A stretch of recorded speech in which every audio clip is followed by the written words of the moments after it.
Hi, everyone. Welcome. My name's Daniel Burke, and I'm an independent candidate for U.S. Senate in New Jersey.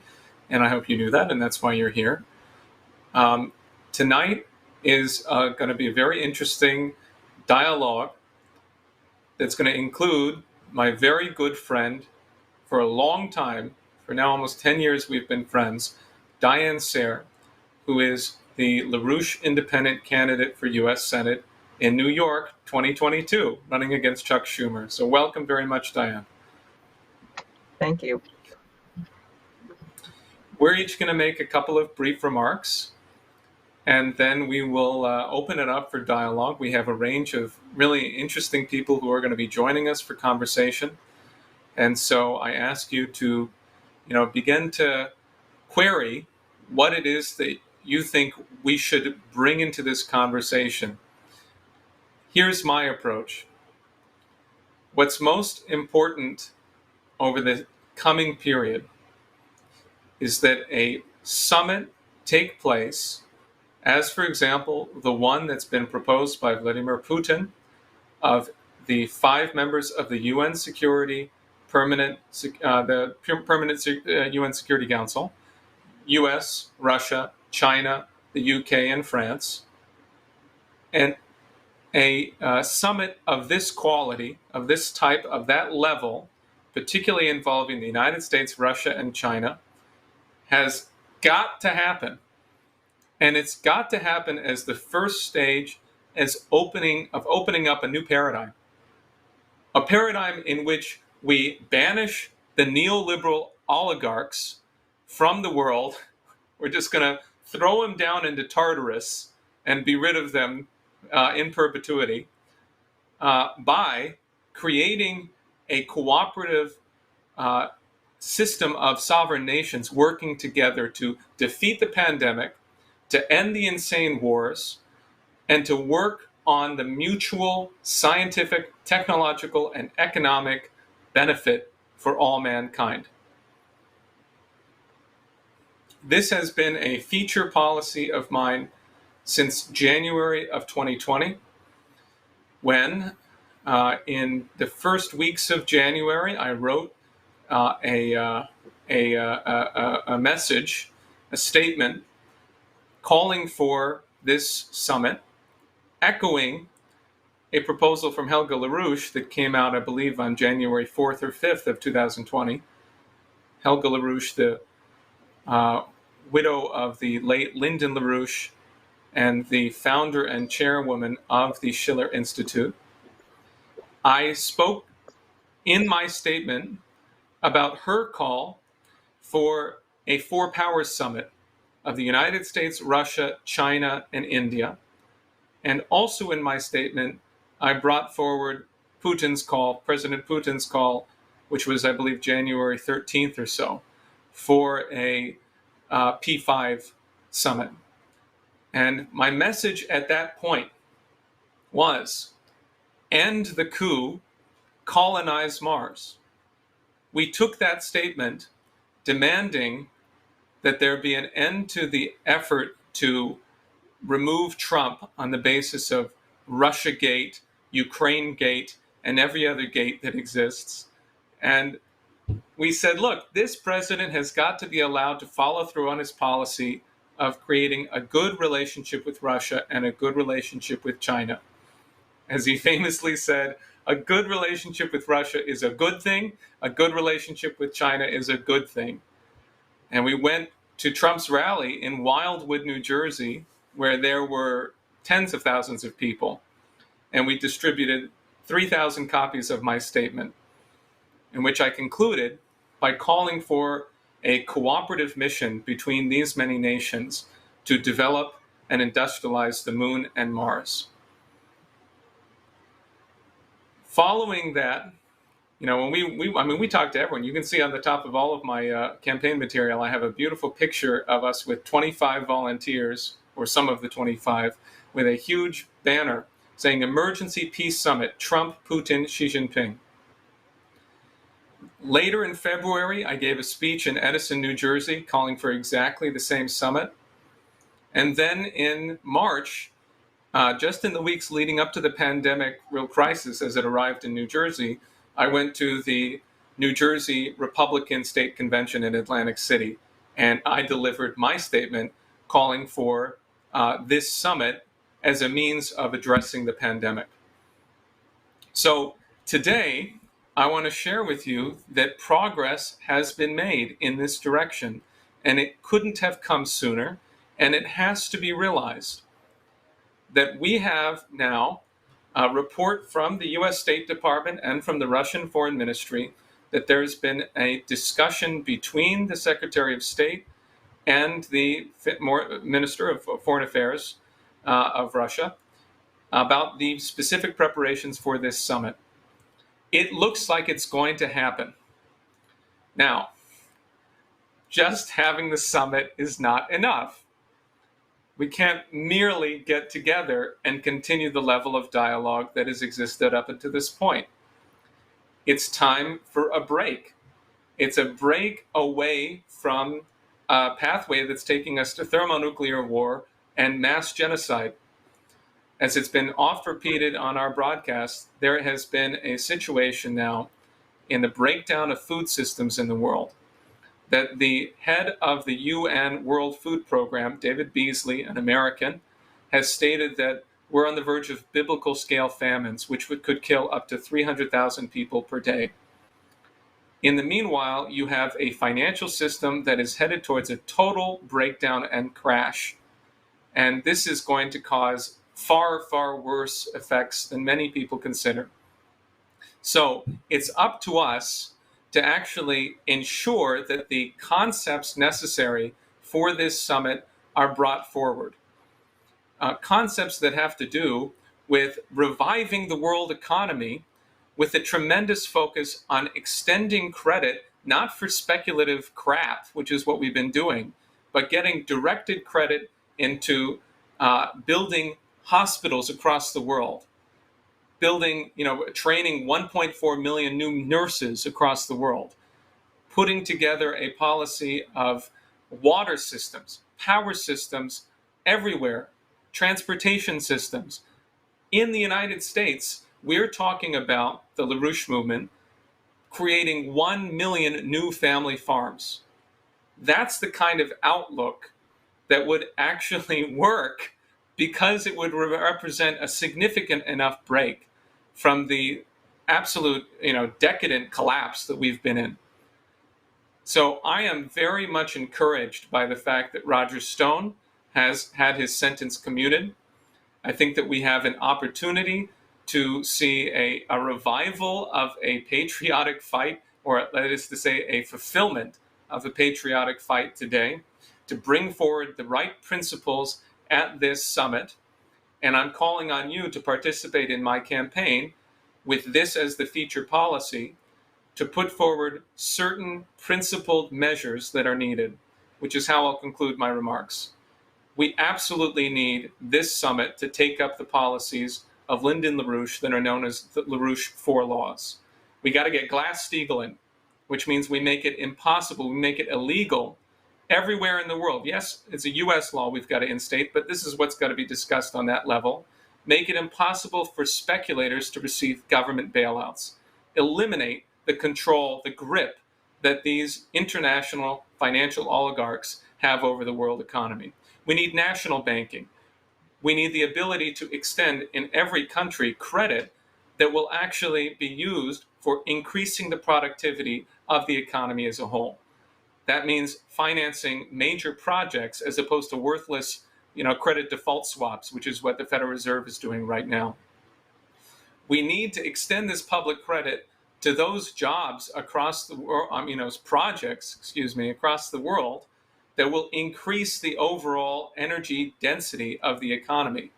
Meaning we've got to go to higher and higher levels. If we're stuck at this present level and going downwards towards solar and wind power, which are completely incapable of creating a better future for our nation, then we might as well give up. This is like what Joe Biden is doing. No, we've got to go up the chain, which means nuclear power. It means thermonuclear fusion power in this country and in countries across the world. And that brings me to the final point, which is that we need fusion energy. We need a concentration on those scientific breakthroughs that would transform the whole capability of the human species. And this is a major focus that we have, as well as the space program. This month, we have 3 countries that are going to Mars. They're launching craft to Mars, and in the United States, China, and the United Arab Emirates. And this is the kind of thing that generates new breakthroughs that are used to improve the productive capabilities of our economy. So that's our focus. That's what it has to be. So that's my brief review. I thank you very much for joining us, and I'm looking forward to talking to you. Diane, would you like to go ahead? Sure. I just have a few things to say. One is that I know many of you watching and listening to this are extremely worried about the prospects for President Trump to be reelected. And I must say the thought of a Biden presidency, if he exists or wakes up or doesn't, is and Susan Rice or Kamala Harris is definitely something to be afraid of. But the question is to how does that come about? That does not come about by thinking of it as a local affair or campaigning simply in the United States around the election. We are facing a total blowout of the transatlantic financial system, as Daniel mentioned. And you have to also consider that beginning in September of last year, the big banks lost confidence in each other. They stopped doing the overnight interbank lending, and the New York branch of the Federal Reserve had to step in with billions of dollars every night in overnight loans. But they've also begun massive amounts of quantitative easing. Just since January, I believe the Federal Reserve has another $6 trillion or $7 trillion of junk, in effect, that it's purchased on its books. We have a situation where 1/3 of Americans were not able to pay their July rent or mortgage payments. It's a very serious blowout. So when we say a P5 meeting of the permanent members of the UN Security Council has to actually entirely reorganize the system, do not say, oh, well, that'll never happen. There are many people who think we would never have a pandemic, something Lyndon LaRouche warned about back in the 80s. He was the greatest forecaster ever. He was able to forecast this because he said, if you lower the carrying capacity of the planet, that is, if you think of what it takes to have a population density that you have in Manhattan or Long Island, or what you have in New Jersey, in terms of electricity, running water, agriculture, and you destroy that infrastructure, or you get rid of electricity, or you lay off a whole bunch of people, you create a stress on the system. It means you're lowering the ability of that given area of land to sustain the population density on it. And when you do that, you create conditions that are ripe for disease. So it's been our point that the pandemic was not caused by a virus. It was caused by the physical economic collapse and the toleration of that. And that has to be reversed if we are going to survive.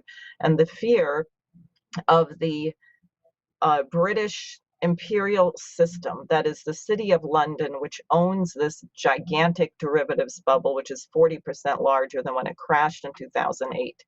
And their co-thinkers on Wall Street, in the State Department and elsewhere, have to do everything they can to preserve that system.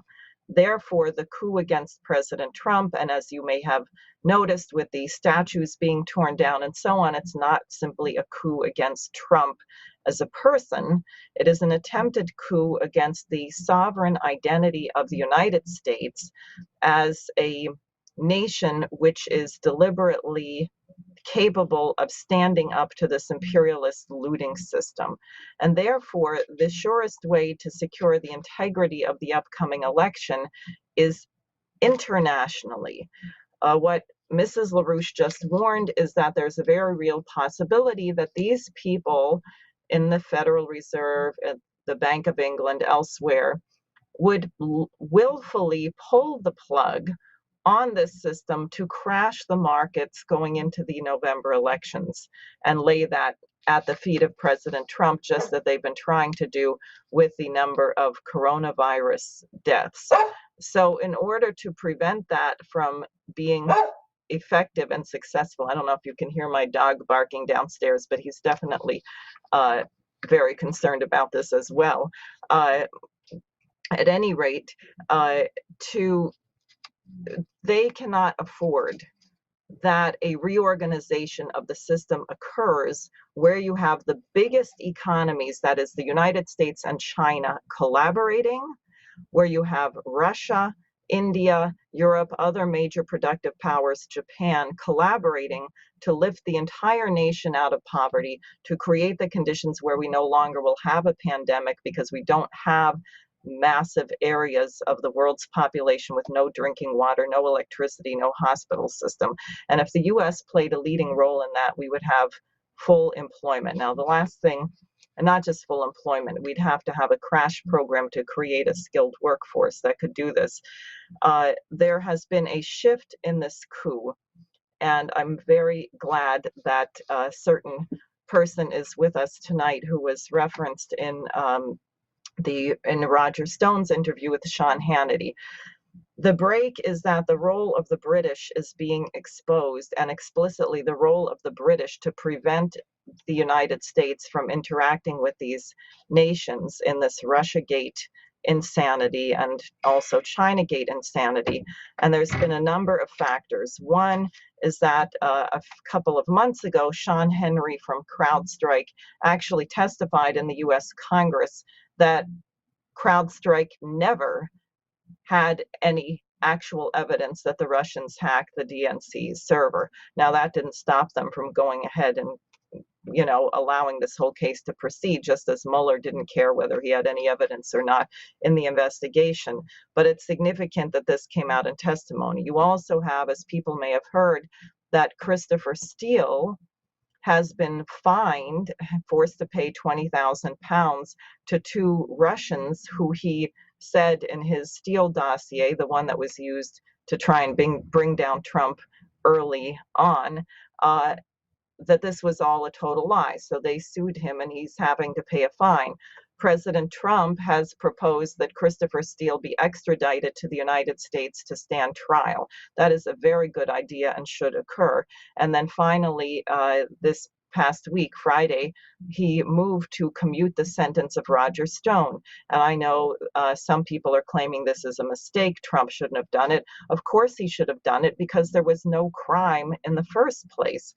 And as Roger Stone said, he tried to get an affidavit from the NSA whistleblower Bill Binney, which demonstrated that there was no hack of the DNC. So the whole story about WikiLeaks and Roger Stone and so on had no basis in reality.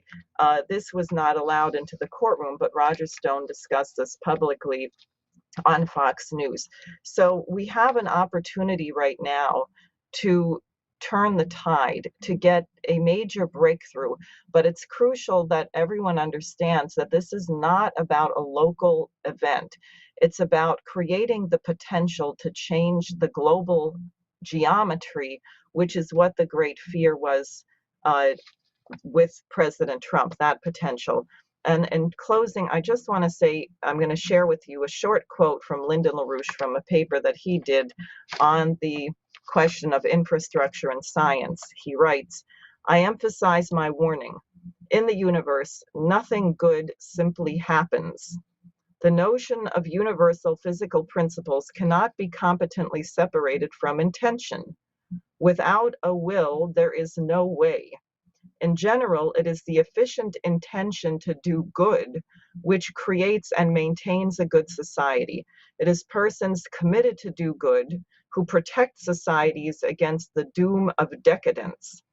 Never trust programs except as they express the unswerving intention built into the relevant political or other personalities. To save our imperiled nation, our imperiled planet, we must develop the institutions, including science driver types of crash programs which are relevant to an intention for progress as such. So that's what I would like to say. Thank you very much. Okay, so now we go to the dialogue period here.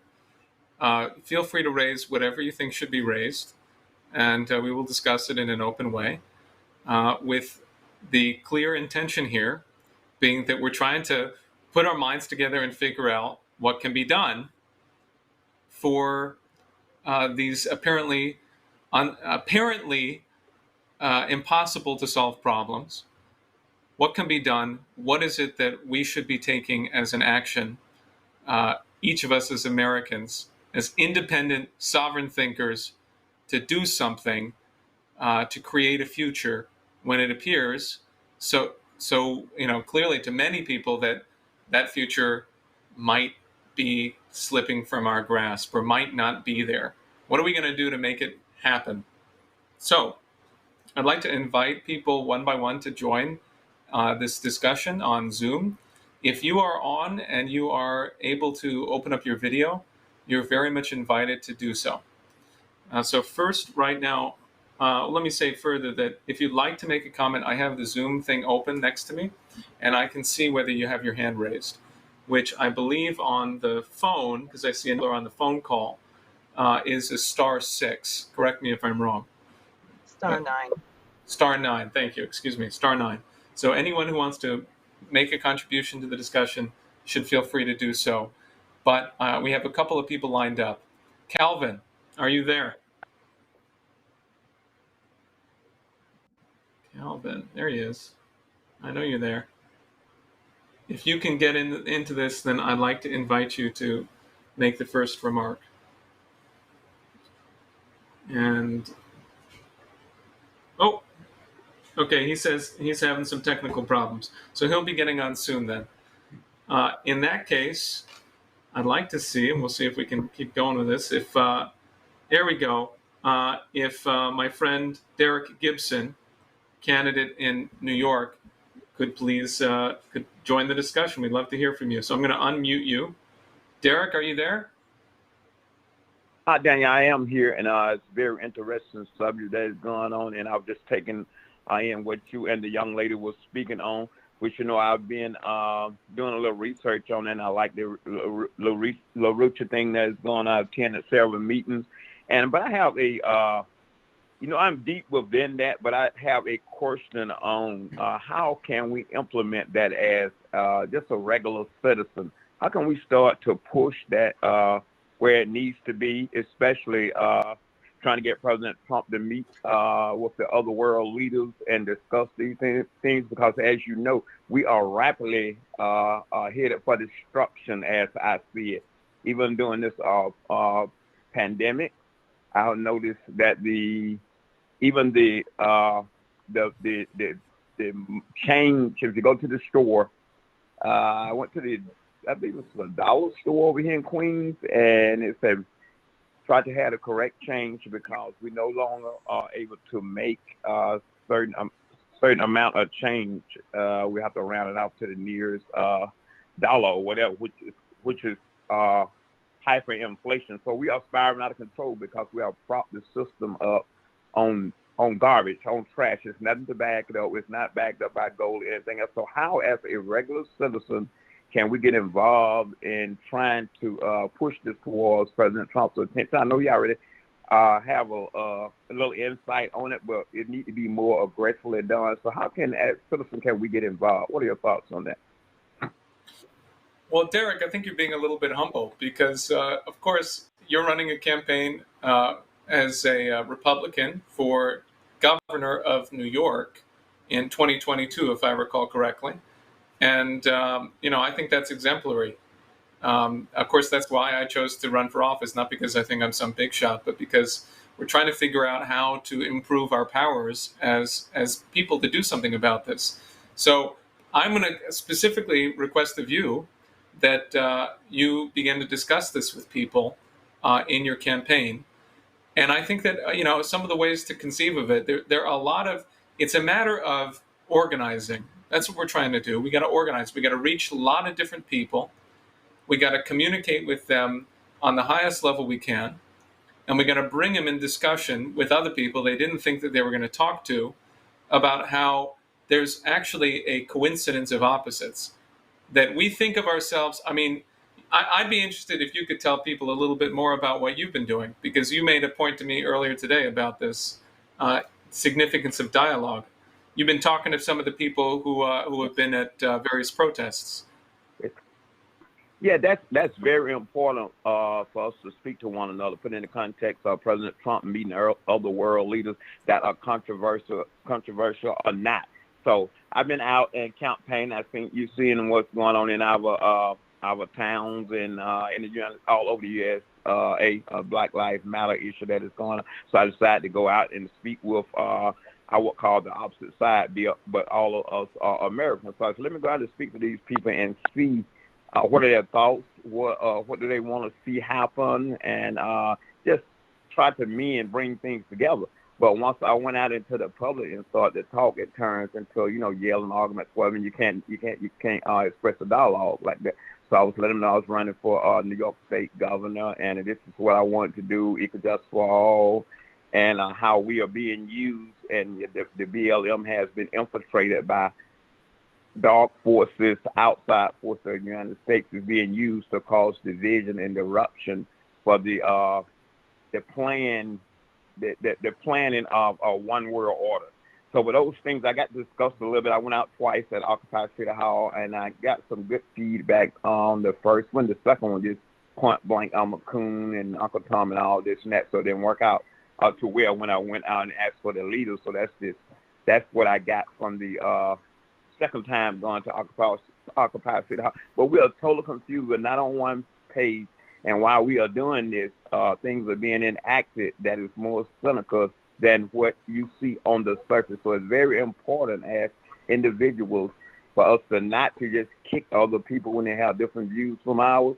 It's to meet with those people and see and try to get into what they are saying, get into their head what they are saying, and see can we come together and bring about a peaceful place in America and throughout the world. So saying that, what I'm saying is that President Trump is getting a lot of kickback, not to meet with Putin, which is the president of Russia, not to meet with all other kind of world leaders that they don't want him to meet with, Kim Jong-un, with the appointment of John Bolton, and they messed that up. It's a lot that is going on to bring this president down because they don't want to see that happen. They want to see wars and whatever else going on. But at this point, hopefully President Trump will get to meet with these top leaders, and they can come together and they can try to stabilize this banking system that is completely on eggshells and that needs to be dissolved, because it's no more than I would say me walking out into the street and asking you to walk on in air on potato chips, to make it plain.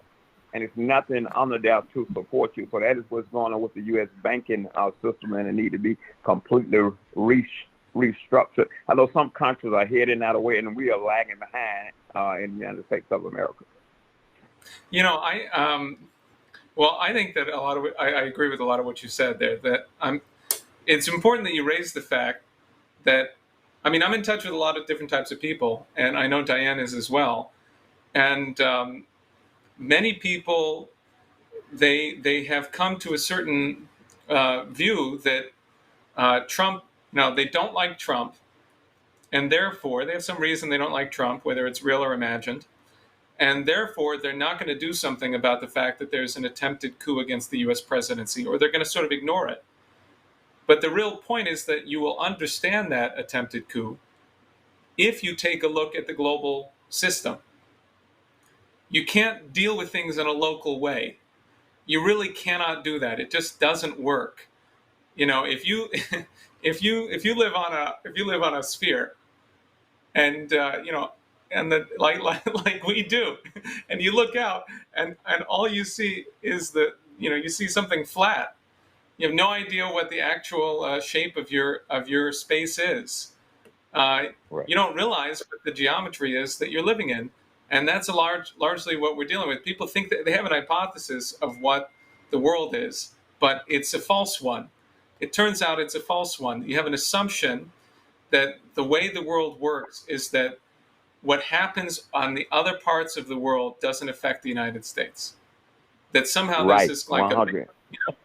and that's just not the case, right? As we're seeing with the pandemic is the most obvious Right. situation. But we are reaching a breaking point in the whole situation, like I referred to with the famine, with the potential of mass famine all over the world. If we don't do something about that presently, then it will drastically affect us. And the way, I think I want to raise the following.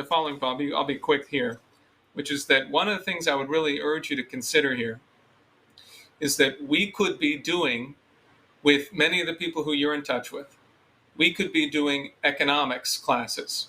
In other words, we need to educate people on what are the real principles that could be implemented today, which if you look at the question of Alexander Hamilton, if you look at the greenbacks under Lincoln, and if you look at the Reconstruction Finance Corporation during the New Deal under FDR, those are our blueprints right now. We have got millions of people out of work, and we got to put them to work. And we got to put them to work building up the country. My friend Jose Vega, he's 21. You got to meet him, Derek. You'd like him a lot. He lives in the South Bronx. And his policy that he's been promoting is to build Space Science Center, which I know you're also involved with, in South Bronx, Correct. in the poorest district in the country. And he said, take the poorest place in the country and lift it up with the most advanced science.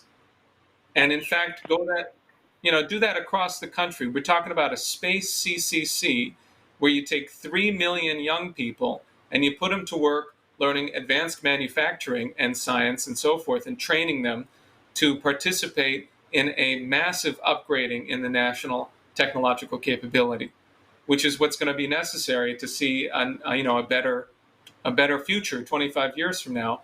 We need breakthroughs. We need revolutions in our capabilities. So I would just suggest to you that, I think that we need to just boldly call for this policy. I think we need to boldly, repeatedly demand this summit to take place. But at the same time, I think we got to figure out how to bring people together. Tonight's an example, and kind of discuss the principles by which this would actually make a difference. Diane, do you want to say we must get the message out there. It's imperative that we get the message out there ASAP, because like I said, we are about to explode at this point. So it's very imperative that we get this message out there and get it out there now. Derek, hey, Dan. Hi, I'm so glad you're on. I really actually would like you to tell people something about what you mean, because I've been recently living in the city, and by the place is about to explode, since you know something about law enforcement and what's happening with the NYPD and what's happening with the shootings and so on. And we should probably set aside more time to discuss this, but I would like to get your thoughts on this, actually. And I think a lot of people may not be quite so acutely aware of this as you are.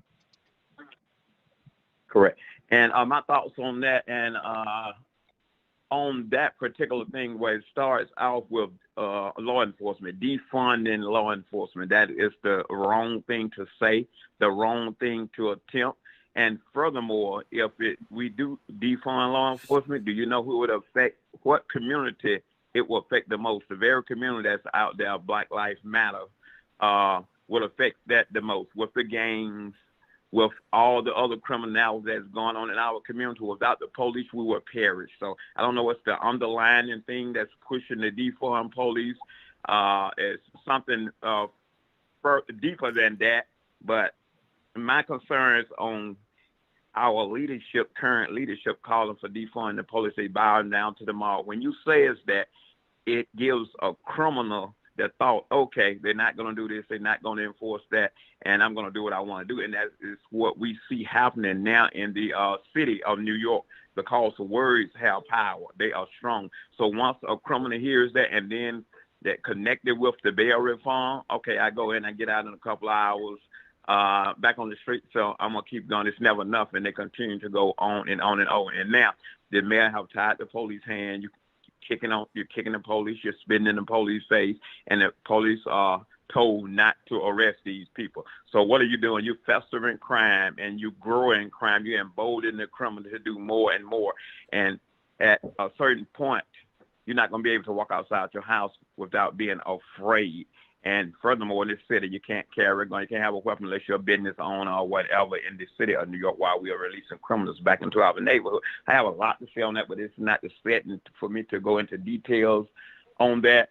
But the Black Lives Matter, like I was telling you, that's been infiltrated by not only other people in the U.S. that don't have our best interests, that have came to the U.S. with this open door policy that is being perpetrated up on the U.S. citizens, but it's countries involved that are donating money and it's pushing this thing. They have to get the country's attention away from what is needed, like we are discussing today, and put their attention somewhere else, so to give them a little more time to get their orders enacted and put it into place before the citizens realize what is coming up on them. Great. Well, we should definitely, I'd like to talk more because anyway, there's many, many factors involved here, as you know very well, and have gone on for years. But perhaps we should move along and see if Calvin's been able to get in yet. Yeah, he's ready. Okay, Derek, Yes. it's a pleasure to have you on, and I'm looking forward to talking more. Glad you to be here. Thank you. Go Can ahead, you hear me? Calvin. Yep. And Okay, we yes. can bring you on a video if you want to do that. I don't know if your system is working to that extent, but we want you to have it on you on video. Yeah, I tried to click it, but it's not working. But I can just carry on, so I don't take too much time. So Yeah, my go question ahead. is about Wall Street. I know you mentioned Wall Street quite a bit, and just before I get into my question, could you just give me like a brief overview, summary of kind of your plans for Wall Street? If you were to like be put in a position to do something with it, or like pretty much what's the issue with Wall Street? Okay, I would be happy to say something about it, and I want to invite Diane as well, of course, to say something on this. I mean, there's a wonderful book to read that gives you a sense of what we're talking about, which is called The Hellhound of Wall Street, and it's about a guy named Ferdinand Pecora. And this is what was done under Franklin Roosevelt. Ferdinand Pecora was this guy from the Lower East Side, a Sicilian American, who was not such a prominent lawyer, but he became in charge of an inquiry, a congressional inquiry, into the causes of the 1929 crash and other, of the banking instability that introduced the Great Depression, or sort of came at the onset of the Great Depression. And in this process, he demonstrated that Wall Street was, he got the Wall Street criminals, the number one CEO of the number one bank, which was National City Bank. He got him to come out and express the fact that they had been swindling the people, and they thought that was okay. And this led to a circumstance which began on the 100th day of Franklin Roosevelt's presidency, which was called Glass-Steagall, the creation of a Glass-Steagall standard, which meant that all of the banks were forced to separate into two institutions: those that dealt with commercial activities, like small business loans, infrastructure loans, mortgages, and so forth, and those that dealt with speculative activities, what we know today as financial derivatives, gambling. Now, when you did that, it meant we had to send in armies of auditors who went in and opened up the books of all these banks and sorted out the good from the bad and said, the government is responsible for the productive side of the economy. It's responsible for the commercial system of the banking system. And we're not responsible for the speculative crap. And so that created a circumstance which lasted for 66 years, where the speculators did not have a government bailout lined up. When that law was repealed in 99, then we went into this crazy scenario where the United States government is bailing out a bunch of gamblers, international gamblers. So the fundamental thing I'm saying is that we need to do that. Go ahead. We should show no mercy. LaRouche used to say we should bury Wall Street so deep that you can't smell the stench. And Yeah. a lot of these people should go to jail. A lot of these buildings should simply be reappropriated because they're bankrupt, and we have need for space. We have need for housing that doesn't cost $26,000 a month for a 3-bedroom apartment.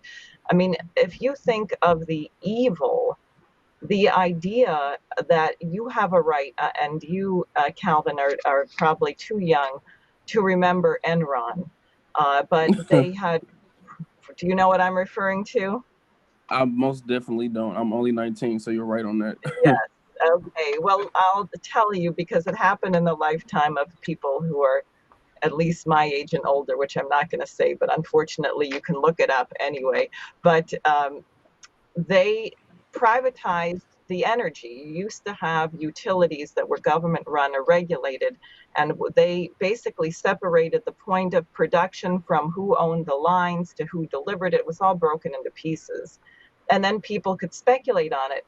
So, and they created fake trading floors where they had someone in the next room pretending to be a buyer, and they drove the price of energy up by 10-fold, 100-fold, so that no one could pay their electric bills, and then they would cut off the power. I mean, it was hideous. And they released tapes of the Enron employees, and they were gleefully laughing Wow. about the suffering they were causing. So when you think of the food cartels, which are making $1,300 a head on pigs, and the farmers are losing $37 a head by producing that pig. And what does that mean for the farmers who are committing suicide in record numbers? And what does that mean for the people who have to buy this food in the grocery stores? This is evil.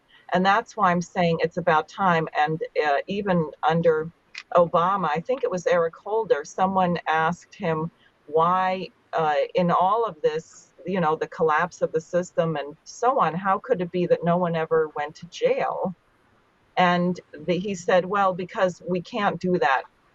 And basically implying that the system will crash. Well, the point is, it's a rotten system. It's only money. It doesn't have any value.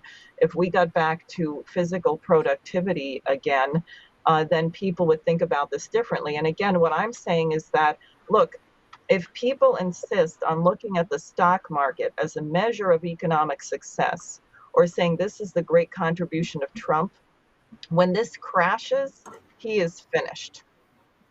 If we change the game by a P5 meeting and we change the standards, then people can say, hey, you know what? The stock market crashed, but the cost of living has been cut in half. My income has increased tenfold, and I can afford to pay my rent and pay my mortgage and have health insurance and go to school. So, and the subway is functioning and they've got flood control so we don't lose our electricity every time it rains.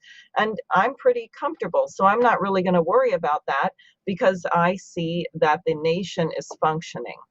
And we have to do this as an emergency mobilization and not say, oh, we have to be credible. The people who want us to be quote unquote credible are the people who told us that Trump won the election because Russians were putting ads of cute puppy dogs on Facebook and somehow getting people to click on something that, I mean, it's just complete crap.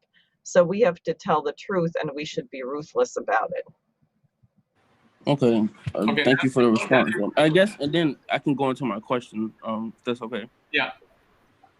Okay, so I basically just kind of did research on Wall Street, pros, cons, and you know me, I like to analyze issues from both sides before I form an opinion.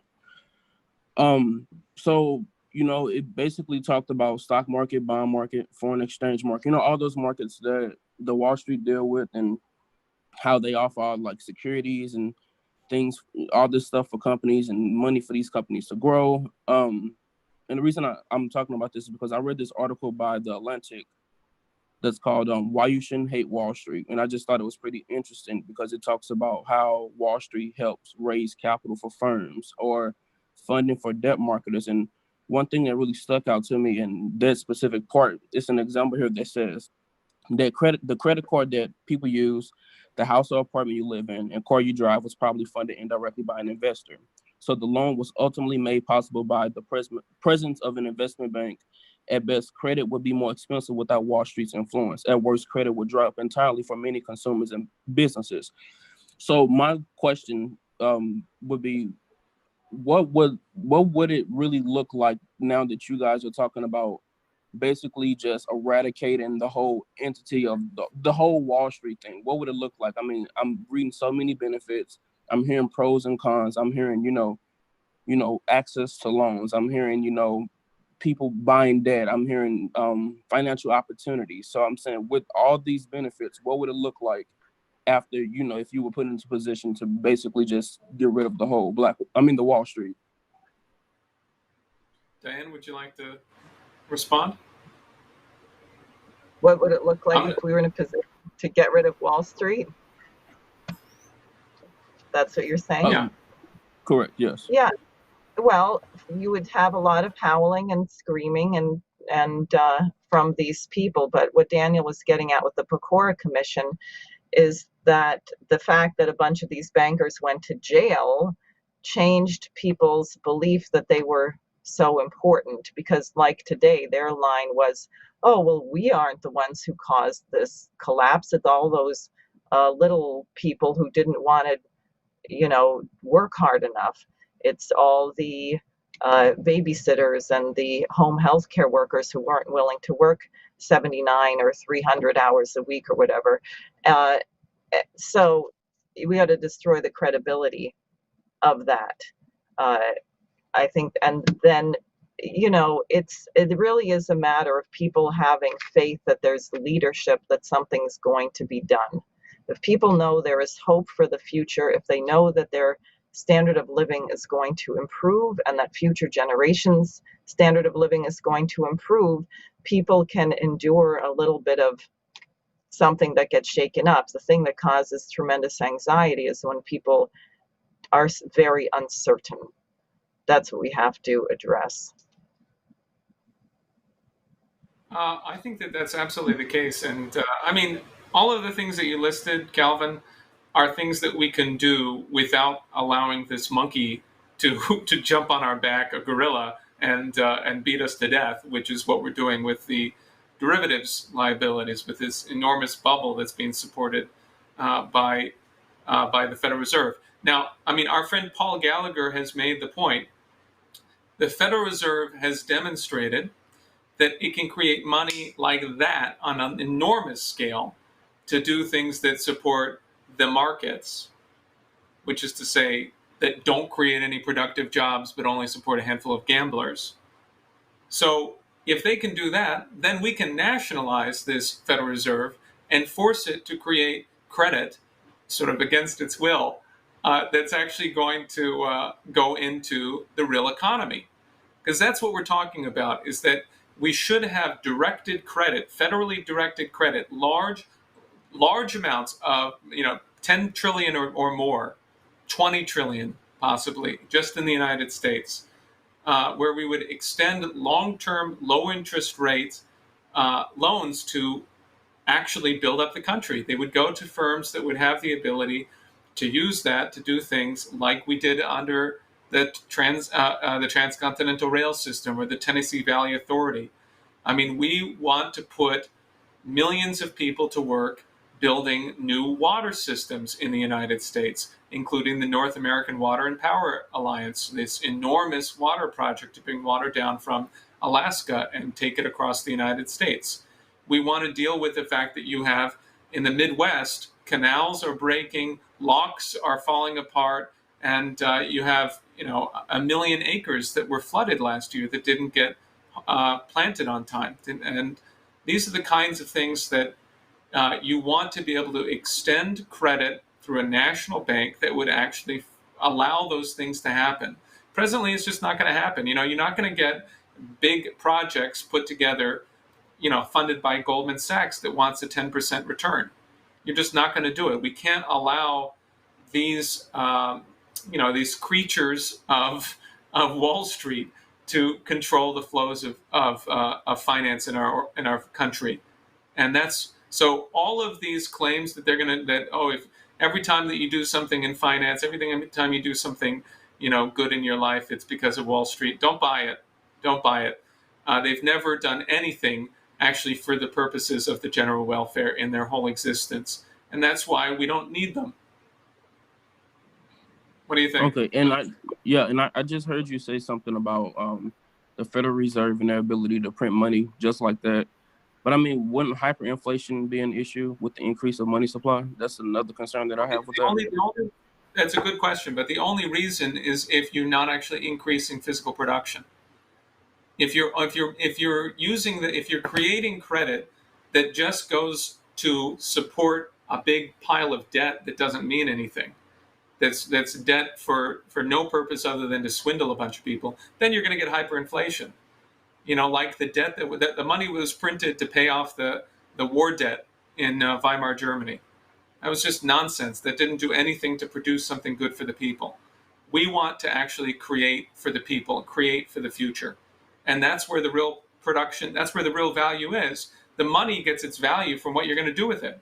The credit gets its value from the actual increase in production you're going to create. So, Calvin, by the way, I didn't tell everyone, and I should have introduced you this way. Calvin is my director of social media. So I thank you for working on the campaign. I'm gonna start moving. Is that okay, Calvin? Yeah, that's perfectly fine. Thank you so much, Diane, as well. Thank you.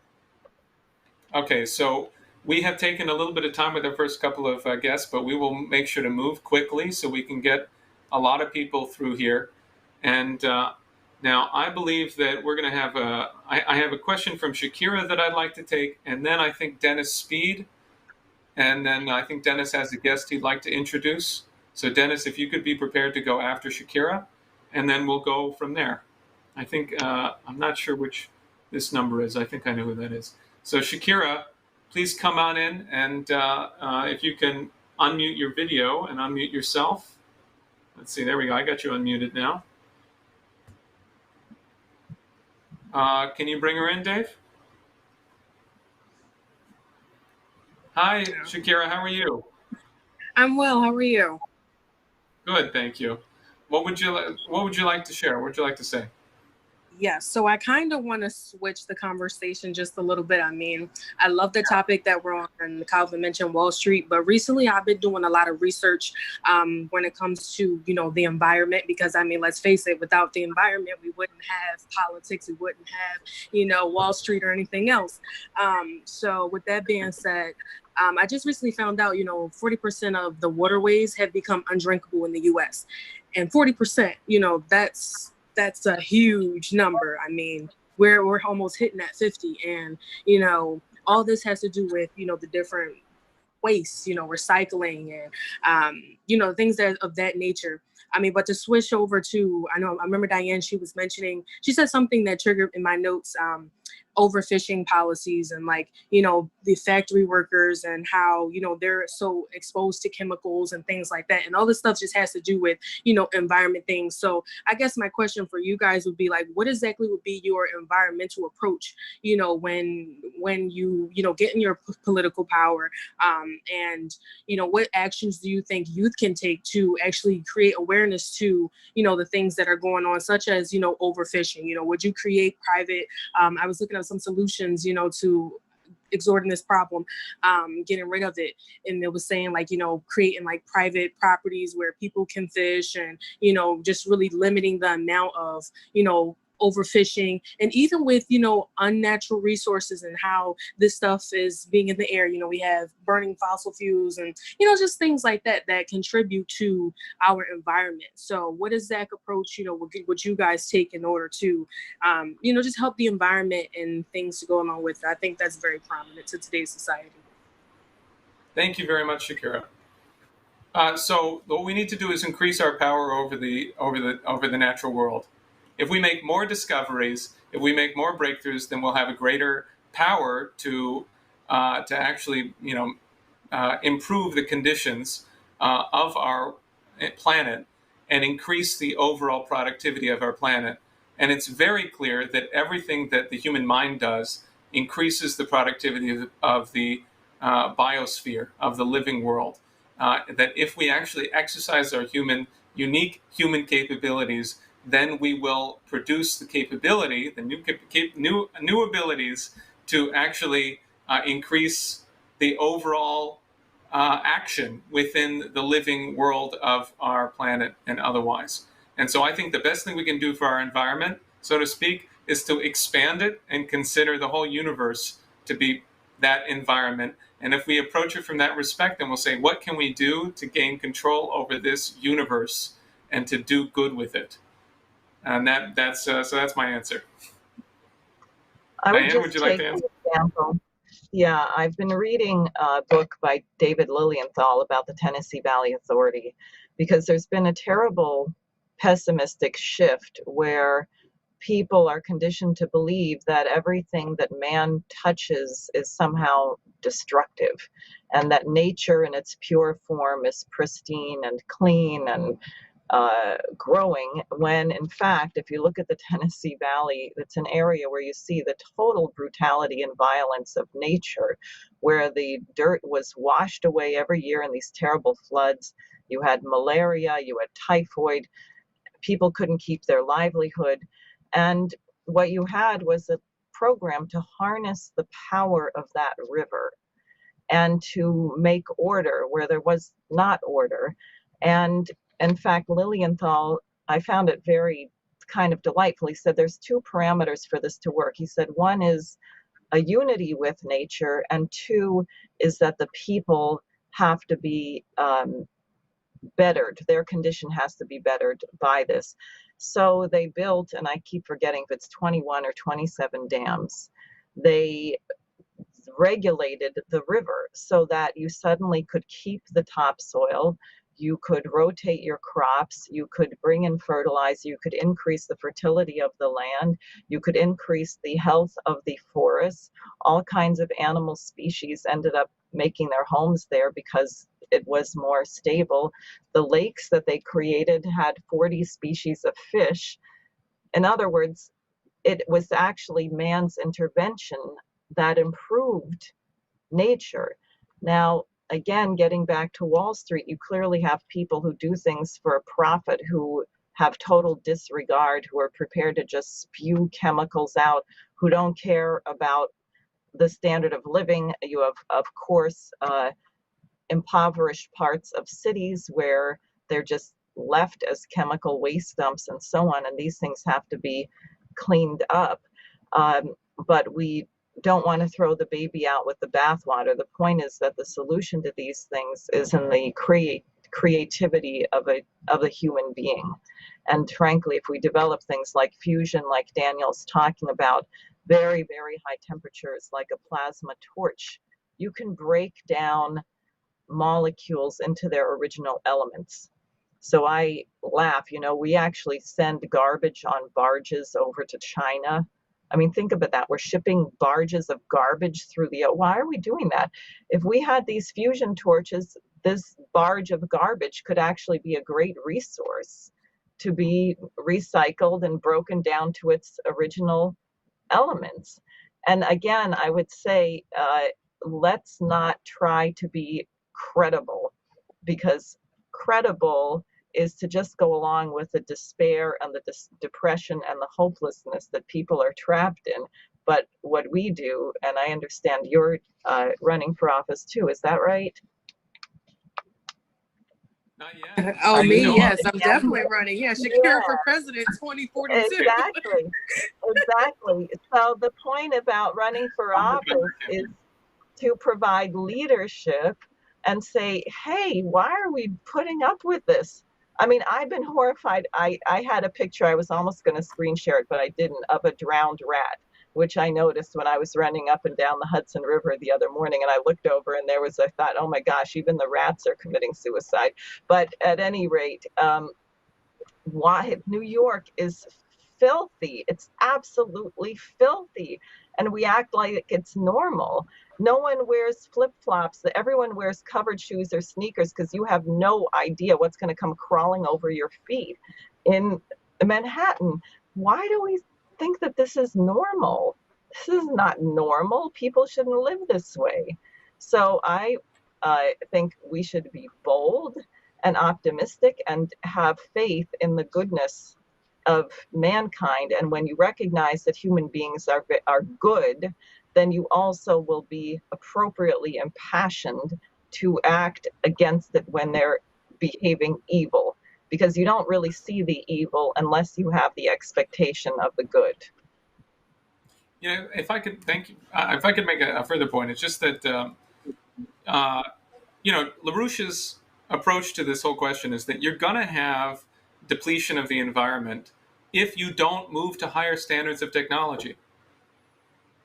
And that's really where we are right now. I mean, the whole thing of fracking, we're using we're trying to get the last little drops, you know, the last bits. I mean, it's a lot of oil down there, but we're trying to get it out, and we're using a lower level of technology. I mean, what I mean to say is that we're having to make certain advances in the ability to drag that out, but it's nothing compared to actually moving up to nuclear power and thermonuclear fusion.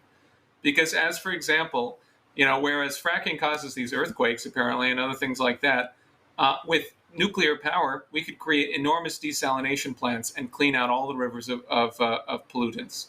We could very easily deal with this problem. So going up the chain is going to give us more power to solve the problems.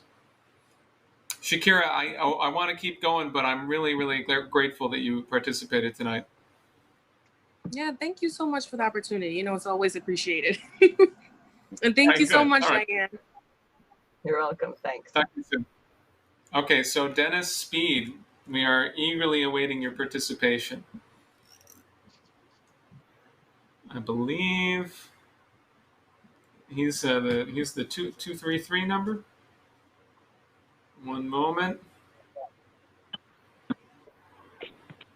Able to hear me? Yes, we can, Dennis. Okay, great.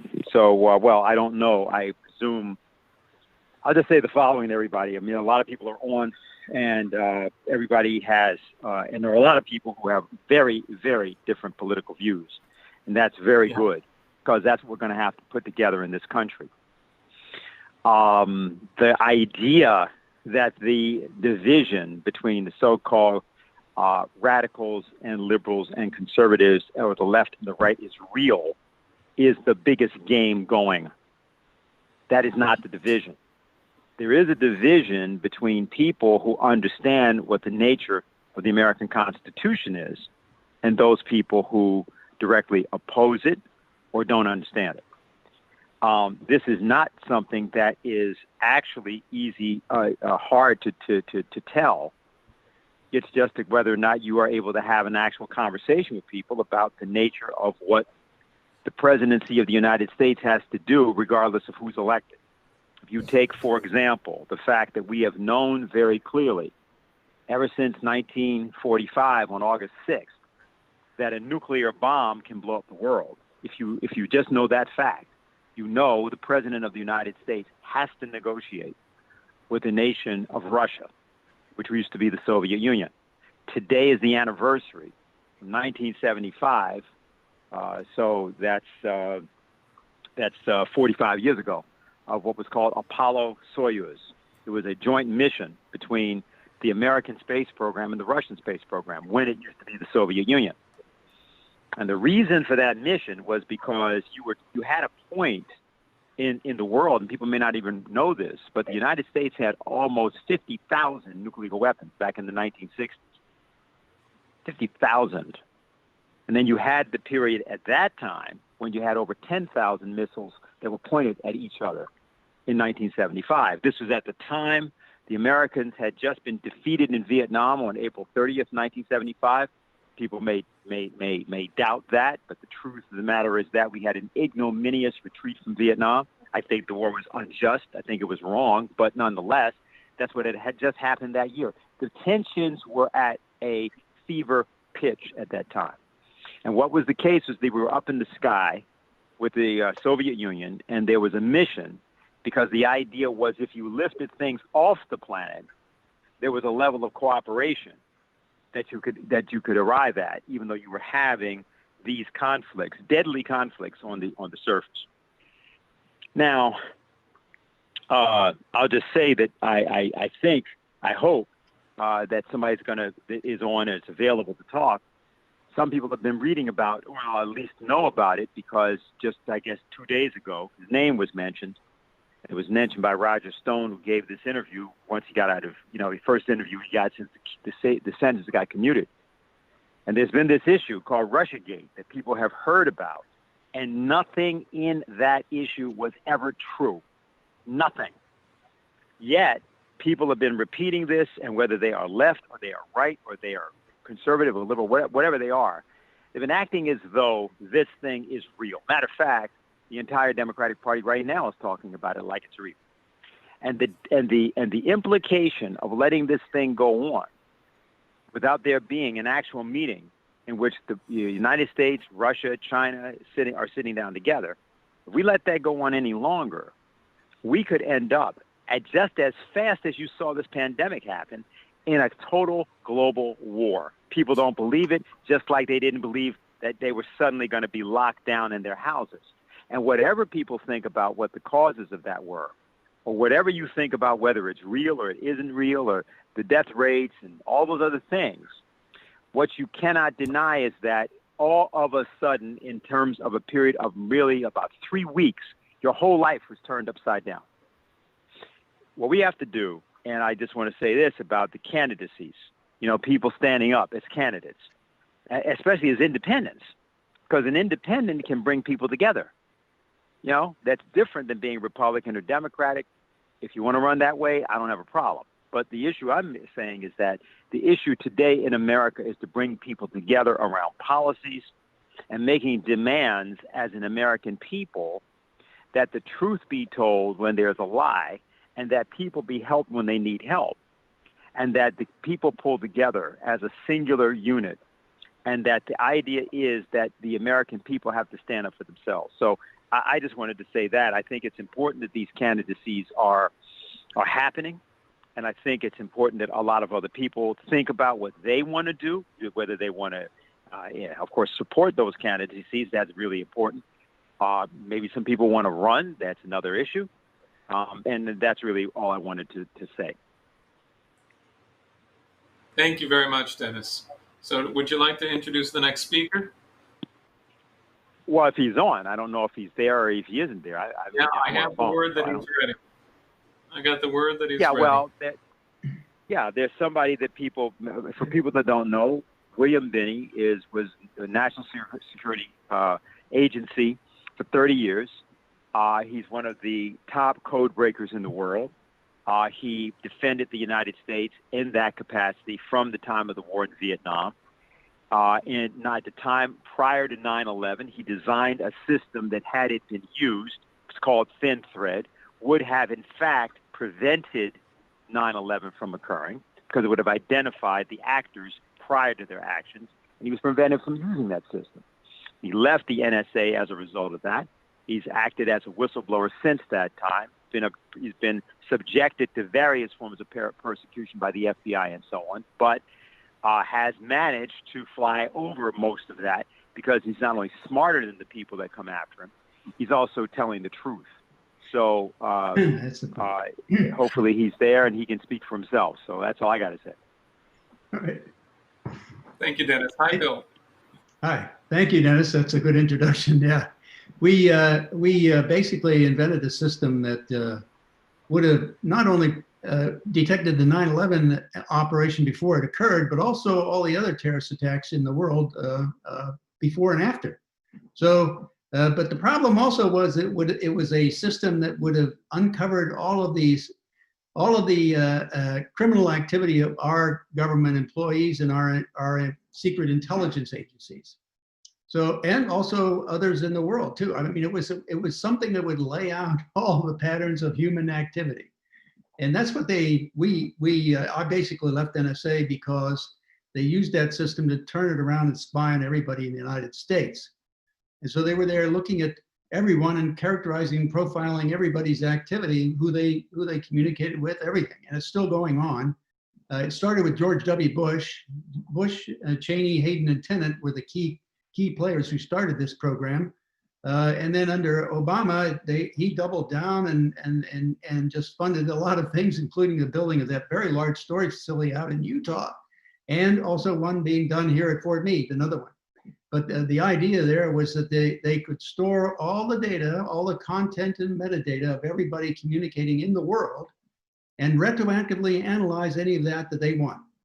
Now, the problem here is, as I see it, is this is one of the founding things they're doing. They're also looking at tracking people's movements, which they're already doing under a program called Treasure Map. And it takes all the GPS locational data on your phones and your cell phones and your computers and anything that they can tack on that's moving around, and they can trace that throughout the day, where you go and how long you've been there. Now, take that into context of also assembling all of the data and information about what you're saying to other people. And you're getting back what I liken it to the Wehrmacht Republic in 1933. That's exactly what the Nazis were doing, trying to control people, first finding out who's doing what and what their intentions were. And that started after Special Order 48 issued in 1933. And it said basically that they could declare anybody a criminal and put them in a concentration camp and take them off the street. Well, that also is what the National Defense Authorization Act says in Section 1021. That's ours, first signed in by President Obama, that it says that the president can declare anybody a terrorist and have the military, in violation of posse comitatus, have the military take them off the street, incarcerate them indefinitely with no due process. That's exactly what a Special Order 48, the Nazis issued in 1933 said. So, you know, I think we are currently, and if you look at the attempted coup against President Trump and the players in that was primarily the intelligence people, plus also others in the government attempting, and mostly Democratic, but some Republican I know. And the idea was they were trying to get rid of him because they didn't like his positions, his policies, or any of that. And because he also was an outsider and not controllable, it couldn't be influenced. I mean, he didn't need money.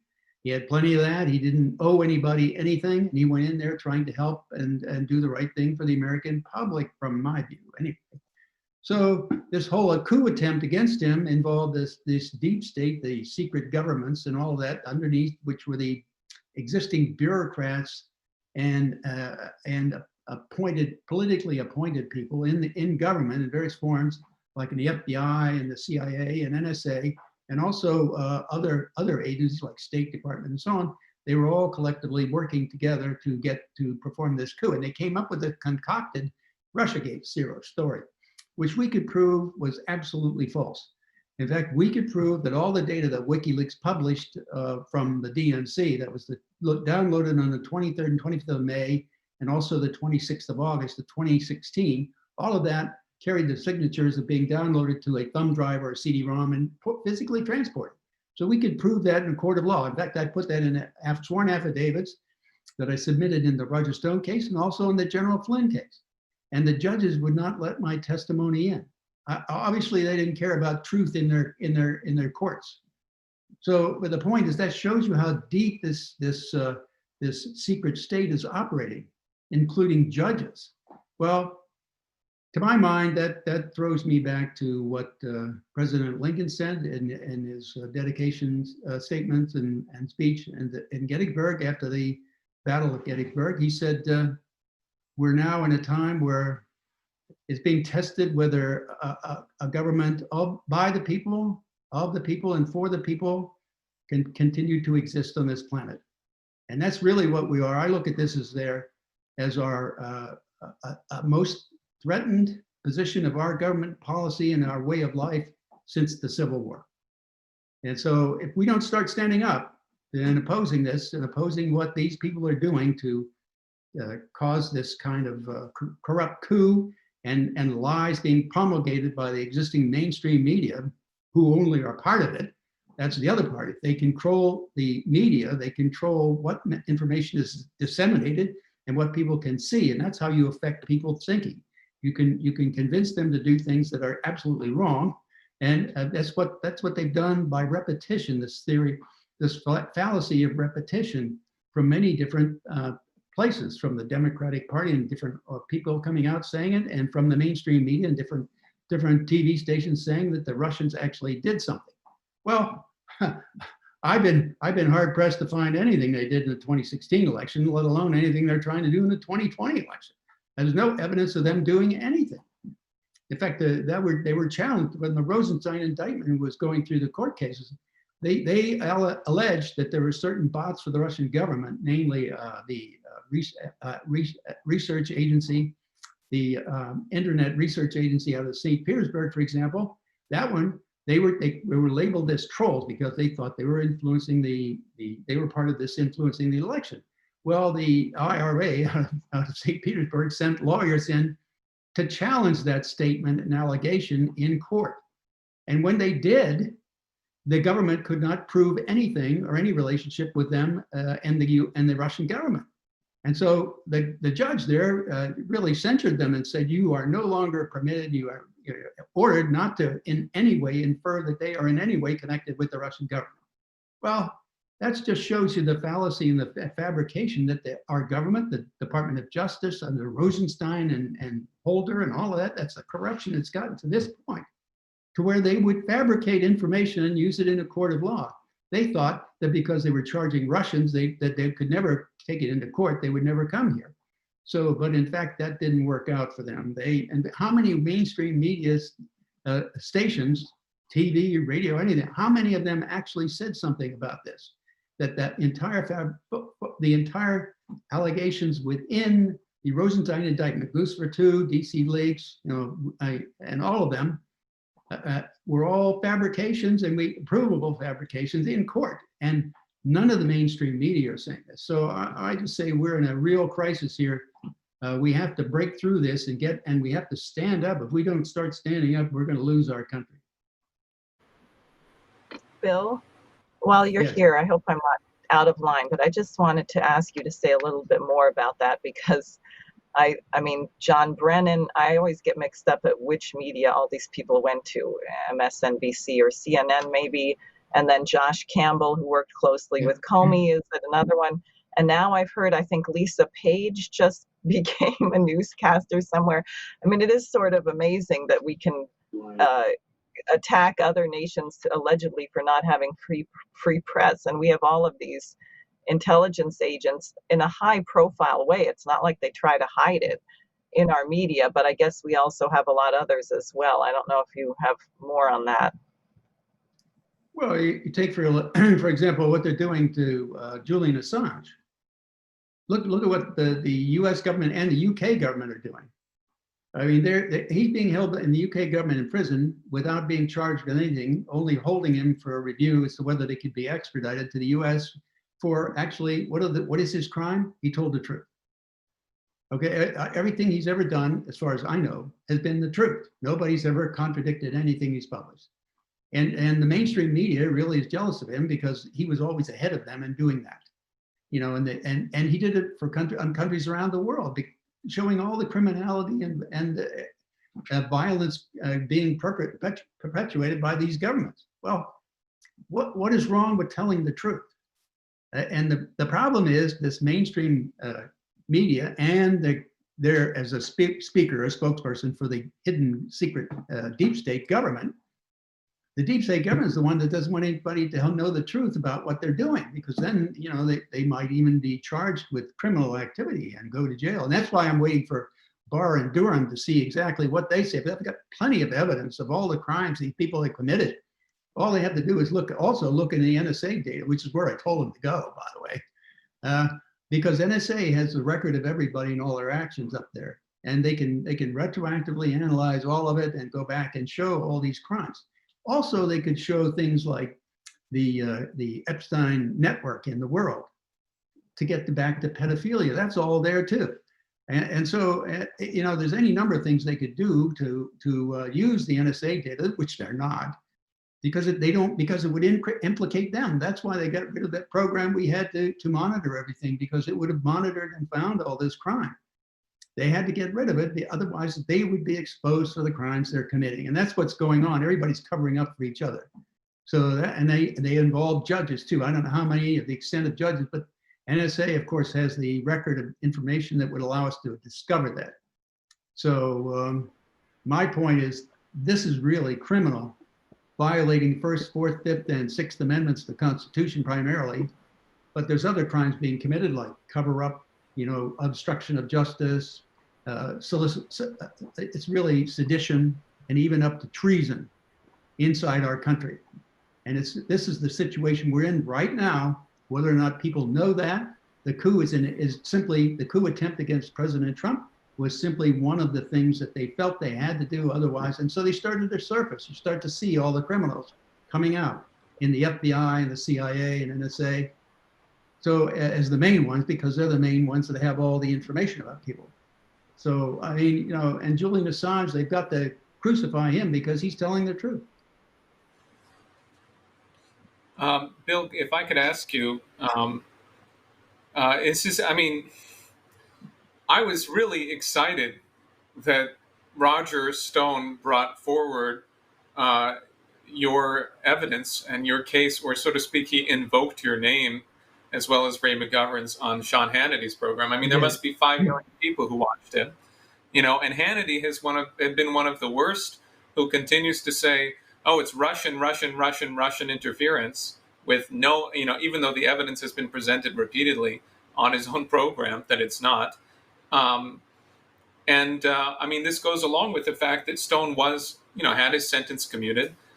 This seems to me like a really a clear indication of an opportunity. So I want to ask you your view on that. And I also want to communicate to you and to everyone on this program that part of the reason why I think that my Senate campaign and Diane's Senate campaign can be really important is because we've been putting this forward for years. I can tell you the many days that I have spent with material from the Veteran Intelligence Professionals for Sanity, which is the organization to which Bill as well as Ray McGovern belong, presenting this thesis. We're going to keep doing that, and I think that everyone here needs to work with us to get Bill on public, get an opportunity to speak to the public and present this. We should be calling in, demanding that radio show hosts, all sorts of people, political figures, bring him into a speaking presentation and give him an opportunity to explain what the heck Roger Stone was talking about. And I intend very much to represent the same. Well, if I could add to that, I was prepared to testify to Mueller and his group, or any of the committees in Congress, but nobody called. The only person who said anything was the president. He called Pompeo, when he was director of CIA, and said, if you wanted to know any factual evidence about Russiagate, you needed to talk to me. Well, I'm sitting here with my computer looking at data that's open to the public in the internet, and so I'm wondering here, we spend about $100 and some billion every year on our intelligence agencies, all of them, 16 of them, plus the 17th one, the DNI, but they call it the 17th. It's not, that's just staffers. But we spend over 100 billion there, and I'm sitting here with this little computer, and they have a few other guys in the US and a couple in the UK who are using their own resources, and we're looking at this data, and we figure out, gee, from this, it's very clear, and this is forensic data. It's not, there's nothing questionable about this. Our probability of error is in making the statements we do about the DNC data is like 1 chance in 2 to the 35,813th power, which is like 1 chance in a 1 followed by 1,200 zeros. Okay? It's like infinitely, it's trillions of times better than DNA, So our point is we're basing everything on fact, nothing on speculation, no hearsay, nothing. It's actually simply factual evidence. It's there. Everybody can look at it. Everybody can see it. They can test it. They can peer review. They can do anything they want with it. It's there for everybody to see. And everyone else is going on speculation. Oh, so-and-so said the Russians did this. So-and-so said the Russians did it. Where is the factual evidence of that occurring? Now, I saw in the Rosenstein indictment where he thought to say the GRU agents were going through, looking at penetrating different sites and seeing things. And somebody asserted to me that was the NSA data. And that was not NSA data. That was because NSA data is classified. If they put that in an indictment, they'd have to redact it, especially if they publicly released it. That came from, I believe, something like CrowdStrike or a third party, somebody looking at something else and then feeding that data in. But it's not NSA data. So it's not government, it's clearly not something substantiated by anybody in government. So it's hearsay as far as the court's concerned. And it's also probably manufactured. And they don't really say exactly what they say they exfiltrated. And yet here you have the guy who's the CrowdStrike head at the time came out and said in his testimony, I think it was December 7, 2018 or 19, and he said that we had no evidence that anybody exfiltrated anything. Well, I mean, come on. If he knew that in the testimony, and certainly Rosenstein knew that, and then he looked at this and said this allegation from these people who are feeding this data into him, why would he include that without challenging it? Because I think he's a part of this coup attempt. He's a part of the rest of it. That's my opinion, okay? He's a part of this deep state attempt to get rid of the president. Could I just ask one other? Go ahead, Daniel. Well, actually, Diane, I got your message. I was wondering if maybe we could keep going, considering okay, we have come back, and then we'll still be on, right? Mm-hmm. I'm sorry. You'll be able to stay on.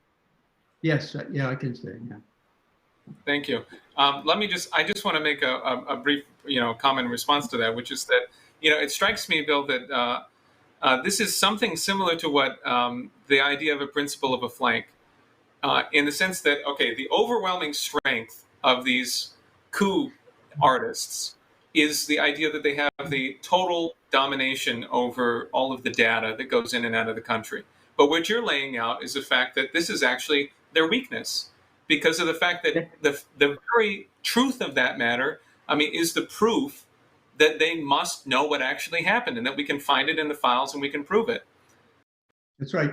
And just, please, if you have any.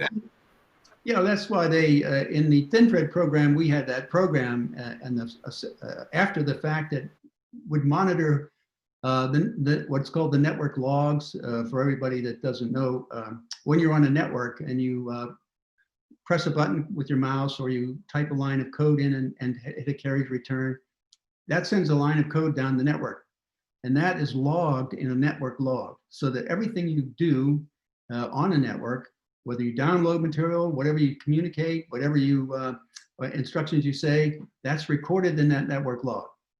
That means that all the evidence to show all of the criminal activity by virtually everybody in the world, if they ever go on the networks of phones or internet or chatter or email, all that stuff is there to retroactively analyze and show the extent of criminality. That's the problem they didn't like on the program we invented back in 1999, okay? And so NSA said, no, we're getting rid of that program because we don't want anybody to know what we're doing, okay? And so that's why they couldn't find Edward Snowden when he downloaded all the material, because they didn't know what people were doing on the network. And so, in fact, they don't even know what he took, okay? And they can't show it. But it is their weakness in the fact that all that information is there and still stored, so it's retroactively analyzed. We could do that and get back years and see what people have been doing over at least the last decade. Well, I'd like to make I'd like to just say one final thought here, which is that, but Diane, perhaps you as well, and then maybe we can take some more questioners, Bill, after you, to our more participants in our presentation here. But first of all, is that Lyndon LaRouche also said that the 2012 NDAA was a Nazi policy.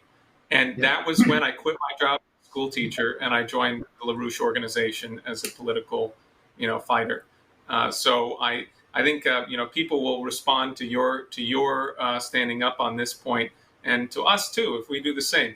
And then secondly, it's just that I hope people consider the fact that getting this out, getting this to break further than 5 million people watching Sean Hannity, getting it into the public discussion, getting Bill's particular evidence as he presented it in brief today, this is part of getting the summit.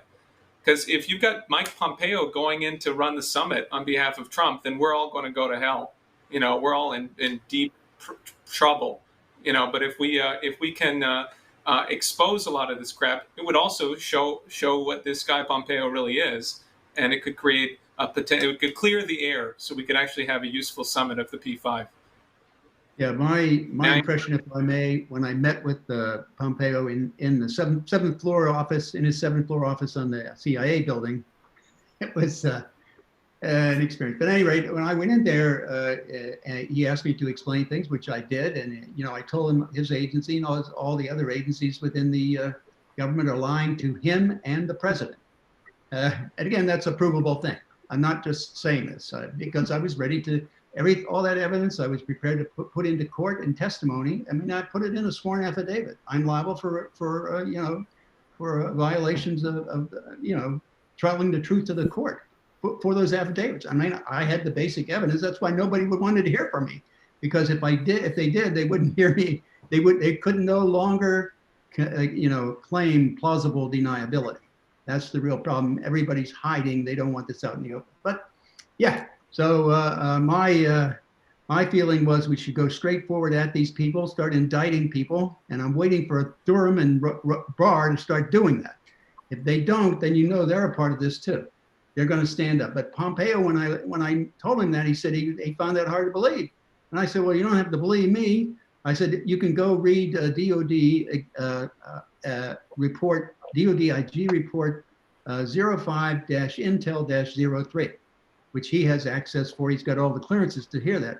And you'll see that the lying is much wider than just this one issue. It's been going on, and it's like all these agencies simply, for example, when you talk about congressional oversight of these agencies, what they do is they send staffers out to get briefings from all the different agencies as to what they're doing and how they're proceeding, how successful they are. Well, before they get there to get the brief, these briefers go through an internal review inside these agencies to say, this is what we're going to say to them. And so if you have something that's successful and nobody wants that known, you don't get to tell anybody that. So the government, the Congress knows absolutely nothing except what they're told. So I call oversight an absolute joke. It's a joke from the beginning, and even when you went to the FISA court, which should be abolished, by the way, because these people are rubber stamping crimes. I mean, all these oversight things that they're stamping, I mean, they've done 30-some thousand, almost 40,000 of these requests, and I think they've denied somewhere between 3 and 10. So it's like a rubber stamp organization. And even when after the Snowden material started coming out showing that the court issued a general search order with that order to Verizon. It was very clear. It said, give us all your data on all your people. That's 100 and some million people in the United States. That's a general order. I mean, we fought a revolution for that. General Ritz is what we called it back then, from George III. But we kicked his butt out of this country. So, and the reason we had a revolution, I mean, that's fundamental. And it's also violations of the Fourth Amendment, the First Amendment, the Fifth and Sixth, because they use that data to put people in jail. That's using a parallel construction process. Not too many people even know that that's going on, but the FBI and Mueller even admitted this in an interview with Bart Gellman in 2011. He said, we used the Stellar Wind program for years, since 2001.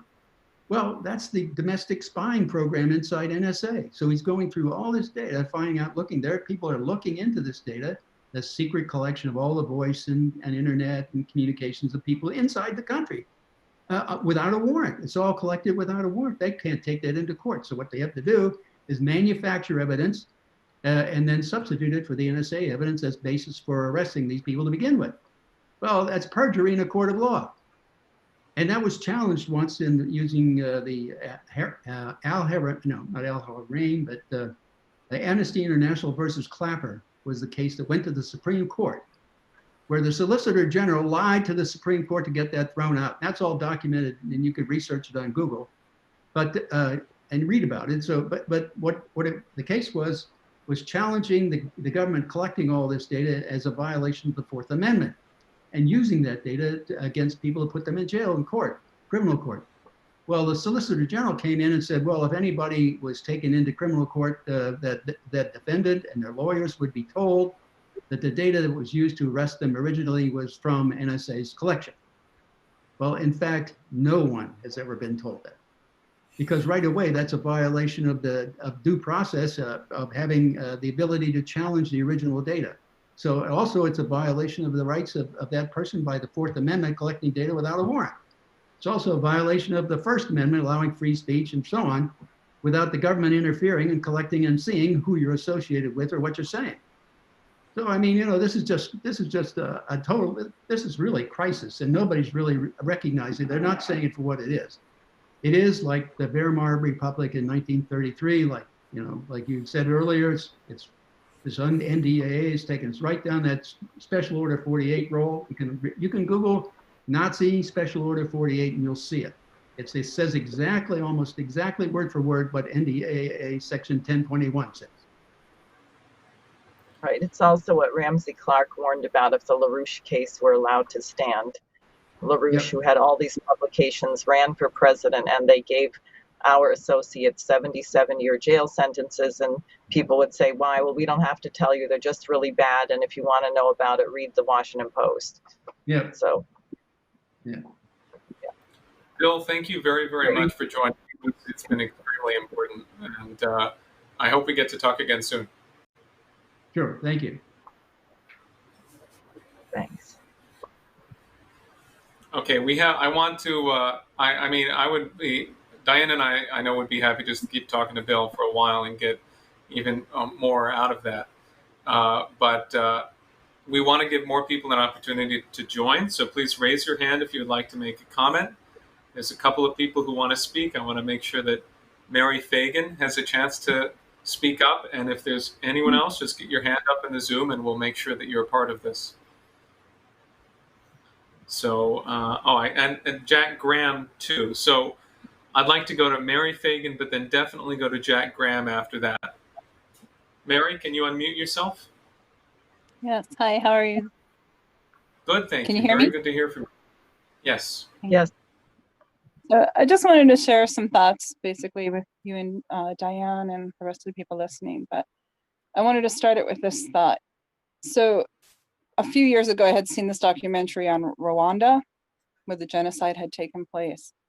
And the most significant part of that was that how did it happen? And it happened through media propaganda.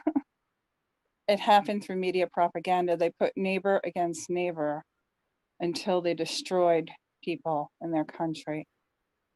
And we see that same thing basically happening, in my opinion, right now with the narratives that are out there in the media and every place else. And how do you fight that? How do you fight media propaganda? How do you fight things that are to the destruction of our own country and our own people? Well, my thought is you fight it by being yourself and by being true, right? By treating each other with the love and respect that we, are supposed to treat each other with, right? And standing for what is true. And, I've witnessed this even in my own life, like just recently when all these protesting things were going on where people were, tearing things down and stuff. A young gentleman of color was coming out of the store and I was going in and he held the door open for me, right? And to me, that was such an act of love. I mean, that was just a kind gesture. And when people do things that are respectful and kind and loving, I really do think it can make a big difference, Now, why I'm speaking about this is because if we're going to help our country, the first place we got to help it is right here. Yes, this is a worldwide thing going on all over the world. It's not just our nation suffering at the moment, but we live here. This is our country. They're dividing us. They're causing great division amongst our people. And that's totally unjust, And if we want a country that's united, we are headed for probably things that are disastrous.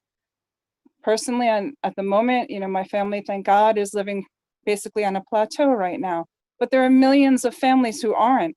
There are millions of families who are struggling and who don't have jobs, And how do we make a difference? How do we make a change? Well, in my mind, like when these smaller shops and businesses are open for business and can, have customers in, go there and help them out by buying things from them or whatever you can do in that manner. If we want to save this country, we got to my opinion, work at it, on an individual level of doing what we know is right and true and how to behave. Because not every police officer is a racist, and then I see things in the media where they're beat up for what, for what, to what end, not every person of color is a criminal, or there's so many wonderful, good people all over. Why do we have to keep doing all this nonsense and pushing all this stuff in people's faces and dividing our country?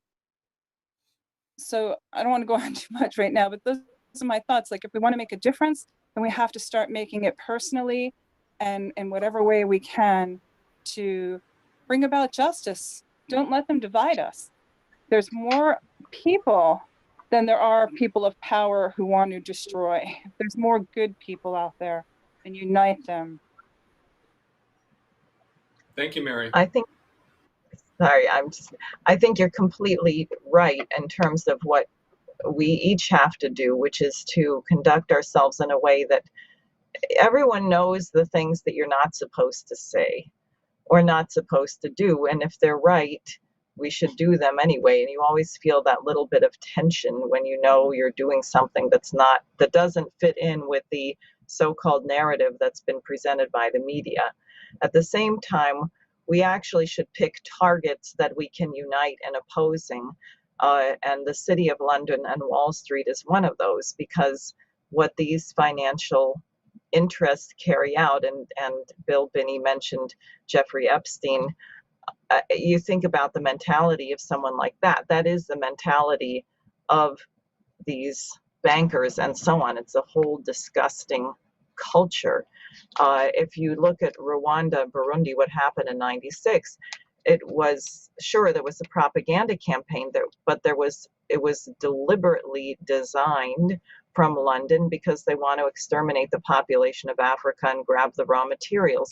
So you should identify the Queen of England owns a bunch of those raw materials companies. George Bush owns Barrick Gold, which was in the middle of Zaire, that wanted people dead, had mercenary armies, and the presidents of Rwanda and Burundi were meeting to establish peace, and they got shot down in a plane crash and both killed, which created the conditions for this.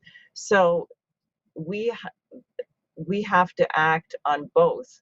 That is, of course, it's important that we conduct ourselves on a certain level of basic human dignity and kindness, and being kind and compassionate to others can unblock them to become better themselves. But also we have to identify what is the cause of this evil. If there are specific names and faces, we should identify them. Susan Rice was a key player in the Rwandan and Burundian genocide. We should name her. We should not let her get anywhere near the White House. So it's both. And this is one of the reasons why people like LaRouche became controversial, because you're not supposed to name the names. When the Bank of Hong Kong Shanghai Bank was caught laundering $17 billion in drug money, Loretta Lynch, I think, was the prosecutor, no one went to jail. They said somehow you had a bank for which there was not a human being responsible who could be held responsible.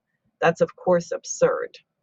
So we have to do both. That's all I would say. And we can, because the truth ultimately will come out, and the more people who have the courage to stand for it, the sooner it will happen. I agree. Thank you.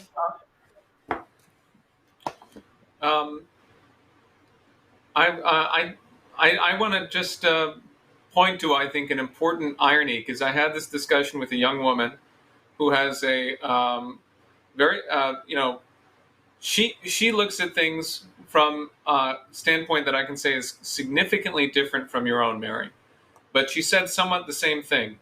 And I associate myself with Diane's remarks, but I want to go at this particular question, which is it possible that you can solve the crisis in the United States by focusing on the United States? Or is it possible that if you're worried about your local community, you could solve the problem in your local community by focusing on your local community. You know, when I was a school teacher in New Orleans, there was a bunch of young people. I was like 23 years old, and I was teaching first grade in the public schools. And we had all types of dysfunctioning schools, but a lot of us were in touch with each other. And there was a phrase that would go around, which was, you can close your door. And the idea was that as a teacher, you could control the environment within your own classroom. You could make it a positive environment. And even if the rest of your school was going bonkers. And there was a truth in that. That was true. But it struck me as so completely inadequate to reality, because the kids go home, my students would go home, and some of them, a handful of them, wouldn't get enough to eat. You know, they would go home and they would eat dry ramen for dinner, and then they would come back and they'd be ravenous in the morning for the school lunch that they got for free. And I said, no, you can't just close your door. You cannot do that. You have to actually look to the world. You have to conceive of the broader perspective of this. And I just want to make that emphatic point to you, because I hear this coming around from people from many different political viewpoints. But if you help your neighbor and then an asteroid falls on both your houses, then maybe it would have been better to develop a fusion power program that would allow you to develop the means to block that asteroid and not to mend the fences that you guys had that were falling down in your yards. And so that's my honest view. Please go ahead. Okay, so we all know, right, that we all hold different positions in society, and people in power, okay, have the power. A lot of us don't have that. People in power have the power. We're supposedly given the ability to put people in power in that place, but that's not always the case either, right? So yes, it has to be both. Like if we know a candidate is good, or at least trying to do good, right, we try to vote for them. But it doesn't always work that who we vote for gets into power. And we still have to deal with the power in that place that it's in. And you, on one hand, are trying to do that by getting involved in politics in the way that you can, but you'll still be limited in your power, right? You'll still be limited because you would be, a senator or whatever your office that you were running for. But if we work at being good, and if we work for the truth, and if we work for, doing what we're supposed to do, it starts building character in the country. It starts building character in the world. If each person really was doing the things they should be doing, right, we would have good people in power. We would have these things. So we are kind of limited to the extent that we're not in a position of power. We need good people in positions of power, but we can start on the smallest level, which is ourselves. And I'm just saying, unite, people, unite in truth, unite in goodness, unite in fighting for what is true, because we don't hold the power as individuals. The question is what is truth? Or so to speak, how do you know what is true? Well, I don't think truth would be destructive, do you? I don't think truth would be dividing, do you? I don't see that. Oh, I like your approach. Yeah, I mean, we can say it's not this and it's not that. Can I add something? Please. Let me add something. Good. Under Article 5 of our Constitution, we can have a constitutional convention without anybody in DC participating. We need to have 38 states combined. 75% of the country has to come together, 38 states. We can have a totally independent constitutional convention from anybody in Washington.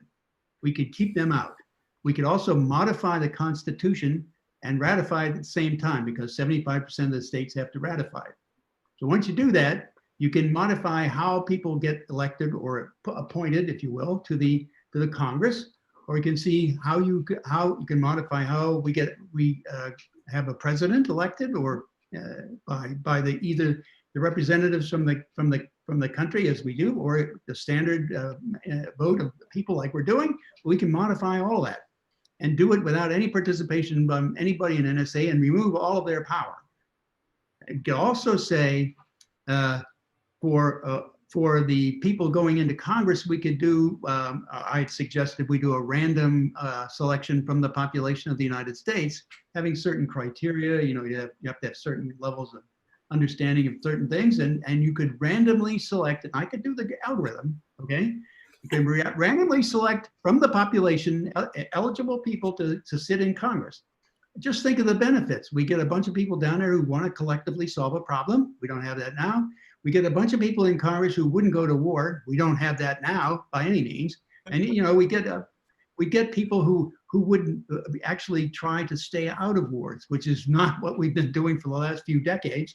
And we would get rid of political parties. Imagine no more elections, no more lies from different parties about other parties, what they're doing, what they're saying, no more manufactured stuff that wouldn't make any difference. And just look at what it would do with all of the lobbyists. Who would they lobby?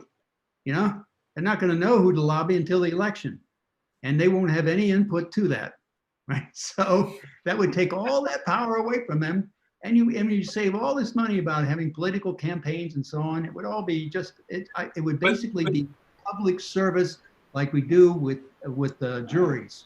So it's a public service. Can I protest that? I think this bill does not address the fundamental question, which is the moral improvement of the citizenry. You know, I mean, to even achieve such a thing would require a moral citizenry who would have to be able to put that together. I was just trying to make things a little better. The citizens are obviously more moral than what we have in Washington. Okay, that's true. That's clearly true. But we'll actually benefit, no matter how you look at it. People might get better, because if everyone knew that it might happen that the lottery hit them and they were going to have to go to Washington, they might decide that they better find out what the hell's going on in the world and exactly right. study some history and philosophy in case they happen to get chosen. But the problem is, we have a situation right now, though. Go ahead, Bill. Excuse me. I was just going to say the point is you would be looking into a much greater set of good people to select from. The random probabilities of getting up here are much higher that way. Well, compared to the current Congress, that's not a high bar, so that obviously would be. That's right. I mean, I think I share for sure your view that the American public are generally good and vastly better than the clowns that we have in there. But there's still something that has. I mean, let me put it to you this way: it seems to me that there's an existential crisis right now, as you're referring to, and if it's true that such a scheme or such a program could be implemented, then it would depend upon people acting now to oppose what's being done presently. And so that's something we have control over, right? Which is to actually inspire other people with a passion to do something about this.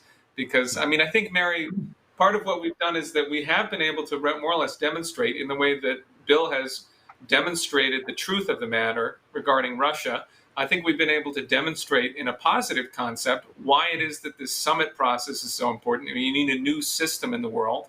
And if we don't do something along these lines, then we're just going to have mass catastrophe and literally mass death. As I keep on referring to, you're literally going to have large numbers of people, much larger than we have had in any recent period, dying of hunger in the world if we don't do something about it. We already have large numbers of people dying from the pandemic.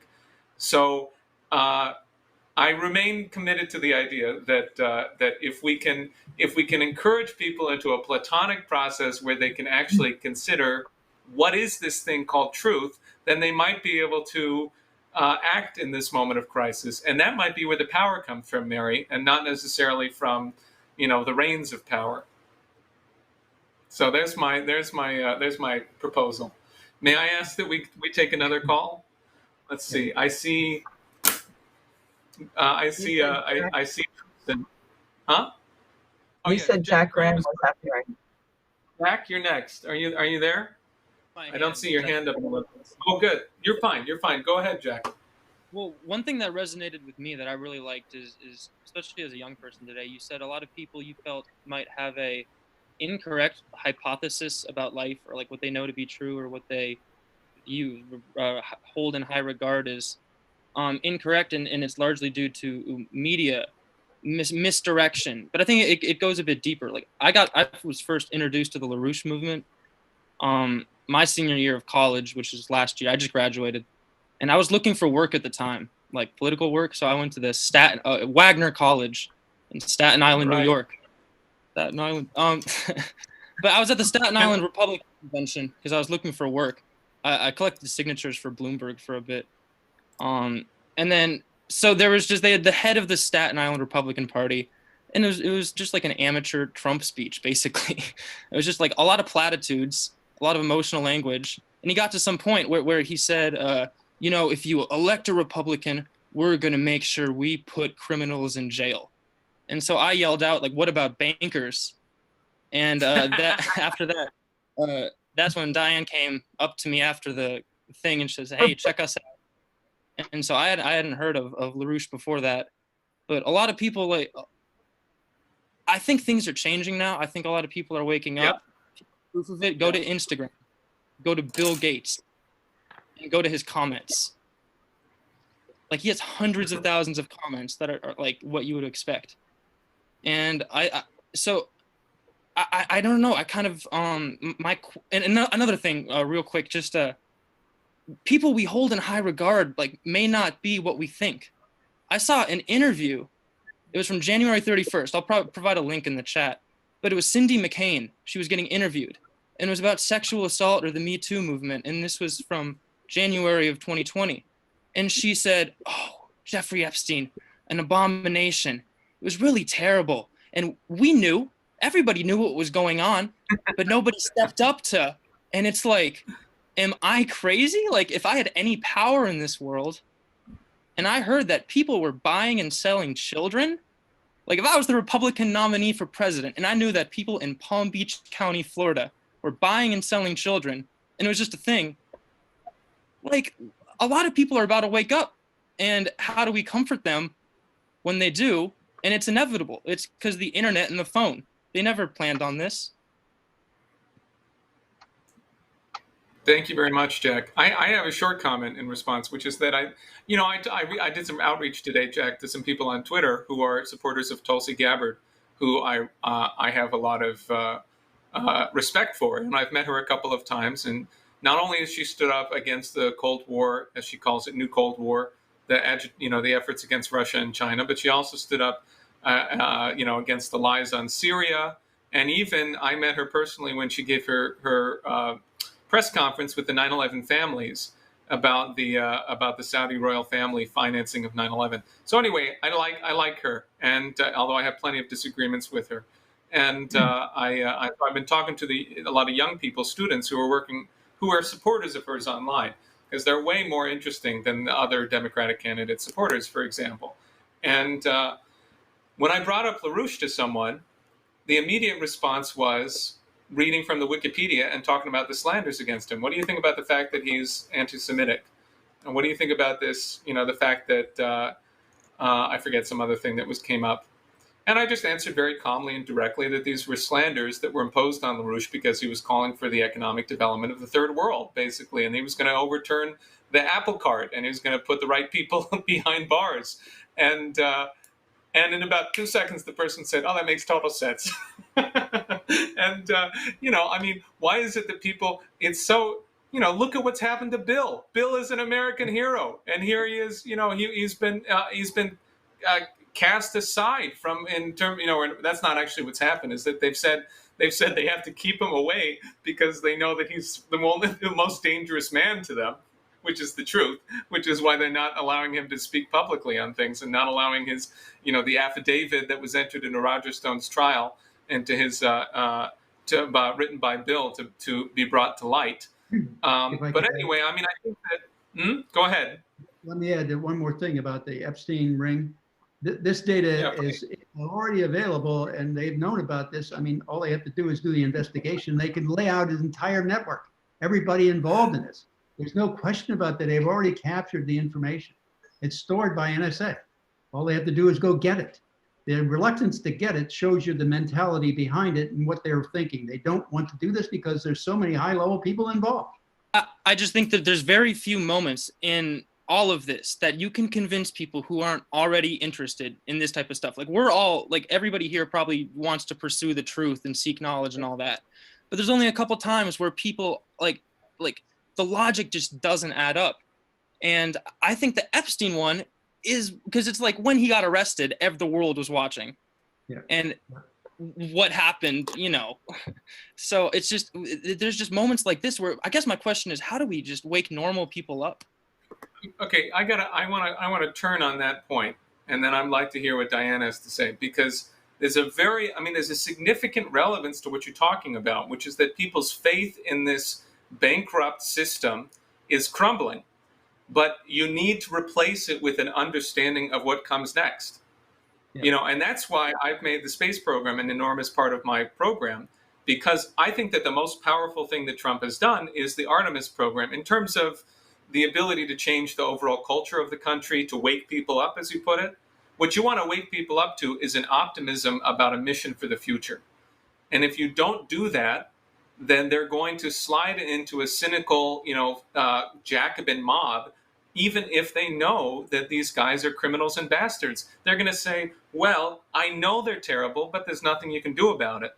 So you got to change that characteristic. You got to give people a sense that the human species, and therefore the human individual, is much more than what they have been sold. You know, and the thing is that I think that the way you do that is you give people an access into their mind. You introduce new concepts that are true.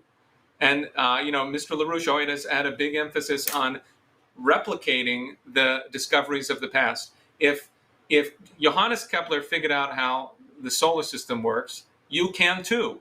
And in fact, his work is one of the best places to do something like that, because he took incredibly meticulous notes and went through his whole process of hypothesis. Or if you go back to the ancient Greeks, if you read the Platonic dialogues, then you learn something about your mind that lifts you out of the assumption that you're a little person. Diane, do you want to add anything? Or make your own comment? Yeah. Jack, it's good to see you in this funny way. But on this question of power, I was reflecting on what Mary was saying. LaRouche in 1988, when he was on trial in Boston and was running for president regardless, went to Berlin and held a press conference at the Kempinski Hotel, where he put a proposal on the table. He said, look, the Soviet Union's going to disintegrate. Poland is having terrible food shortages. What I would like to proffer, and here who is he? He built this whole organization, but he wasn't ordained to be president. He wasn't the president, but he nonetheless went over there and said, the United States will feed Poland in return for the reunification of Germany. And he said the time is ripe for steps to be taken to reunify Germany. Now, I was a college student, and I thought this was the most strange thing I could ever imagine, that an American presidential candidate would be over there talking about the reunification of Germany. And many people thought this is really weird. They couldn't even imagine the Berlin Wall coming down. But then a year later, exactly as he said, the Berlin Wall, and he also called for Berlin to resume its role as the capital of Germany, which had been moved to Bonn for West Germany. A year later, the Berlin Wall comes down. A year later, and Germany is reunified, and Berlin is the capital. Now, the British went into high gear to prevent the program that went with that, but in a sense, his ability to state this as a policy created a pathway for events to unfold, because he knew that he had warned already the Soviet leadership when they rejected the SDI that if they tried to go off on their own and build this and cannibalize their economy, that they were going to disintegrate. So he knew there was going to be an inflection point of this kind of breakdown. And from that standpoint, it's really important that we also make very specific demands, which is why LaRouche PAC put out this program for $1.5 billion productive jobs worldwide, spearheaded by 50 million jobs in the United States, and why we're saying relatively specific things about what would be required to have a global health platform so that you're not leaving nations to just be ravaged by disease and starvation, and also certain very specific projects for the United States like NWAPA, the North American Water and Power Alliance. Daniel's referenced the Artemis program. You don't know that what you are saying or what you're laying out as in a sense, a forecast for the future is not going to be fulfilled. And I think you should not assume that, especially if you are approaching it from a physical scientist. We know that the current system cannot be sustained indefinitely. That means it will be replaced by something. Will that be thermonuclear war? Will that be a hideous dark age with disease and starvation? Will that be a new paradigm? Well, we have it in a sense very much in our hands to create that. But for that to come into being, we have to be able to give people an image in their mind of what the world would look like 50 years and 100 years from now. And in a sense, while you may not think of that as having power in the context of an understanding of the universe, an understanding of natural law, that creates a potential trajectory for it to come into being. And if you look at some of the conferences that the Schiller Institute has held in the recent period, we are very much shaping the likelihood of this paradigm. And now you do have that Secretary of State Pompeo has had a phone call with the Russian Foreign Minister Lavrov about the P5 meeting. But as Daniel said, it's really up to us to get the content of what that meeting has to be injected into the meeting. But it looks like the meeting is now on the way to occurring, which is something that would have looked completely impossible. And we should see that through.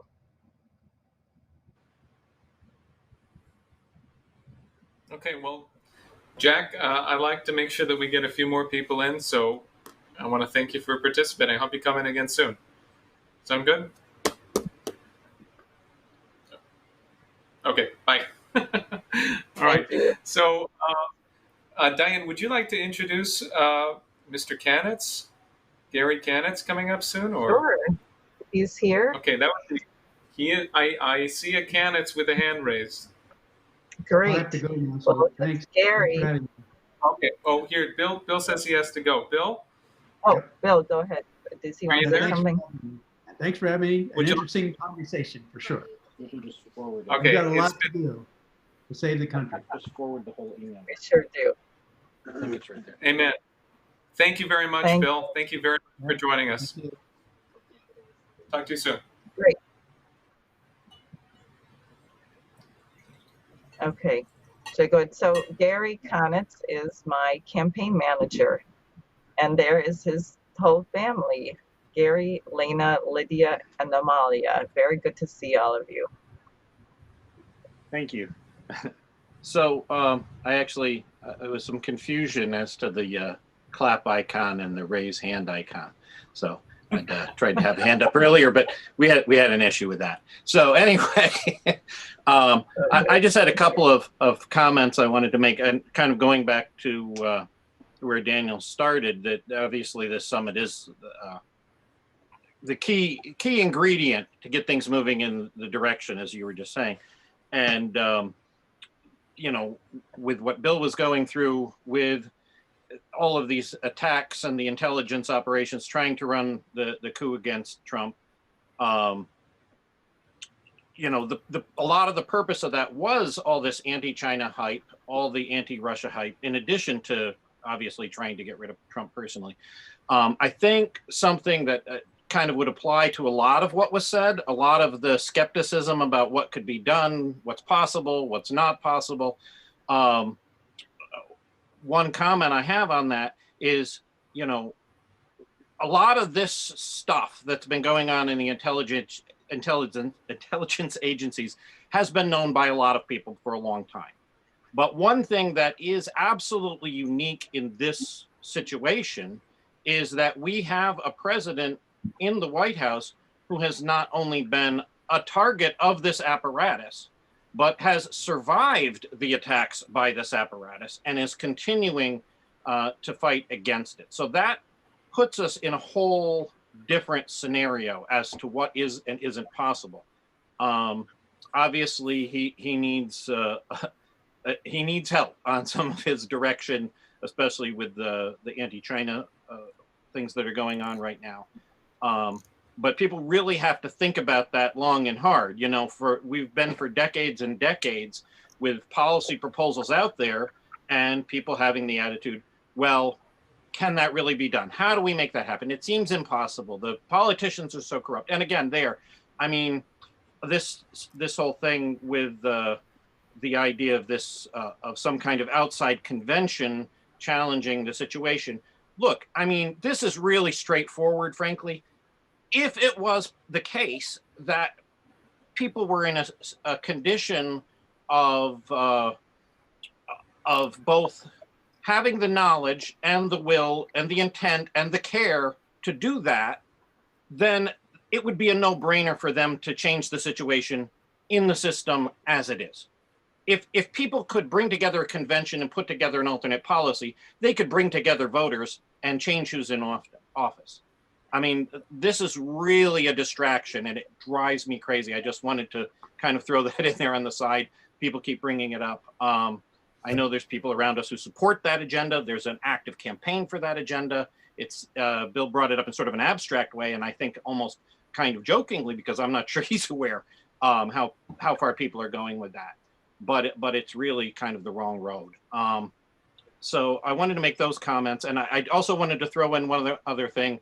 Just I'm really happy to see Shakira and with her looking so far forward to this 2042, and I want to put one thing on the table for her in particular. If she's planning to be president in 2042, she needs to be thinking about policies for 2072. So for people's benefit there. So that's what I have to say. I don't really have a question to put in there, but I think hopefully there can be some other comments out of that. Hear, hear. Great. That's great. Then let's continue. Thank you very much, Gary Canitz, campaign manager,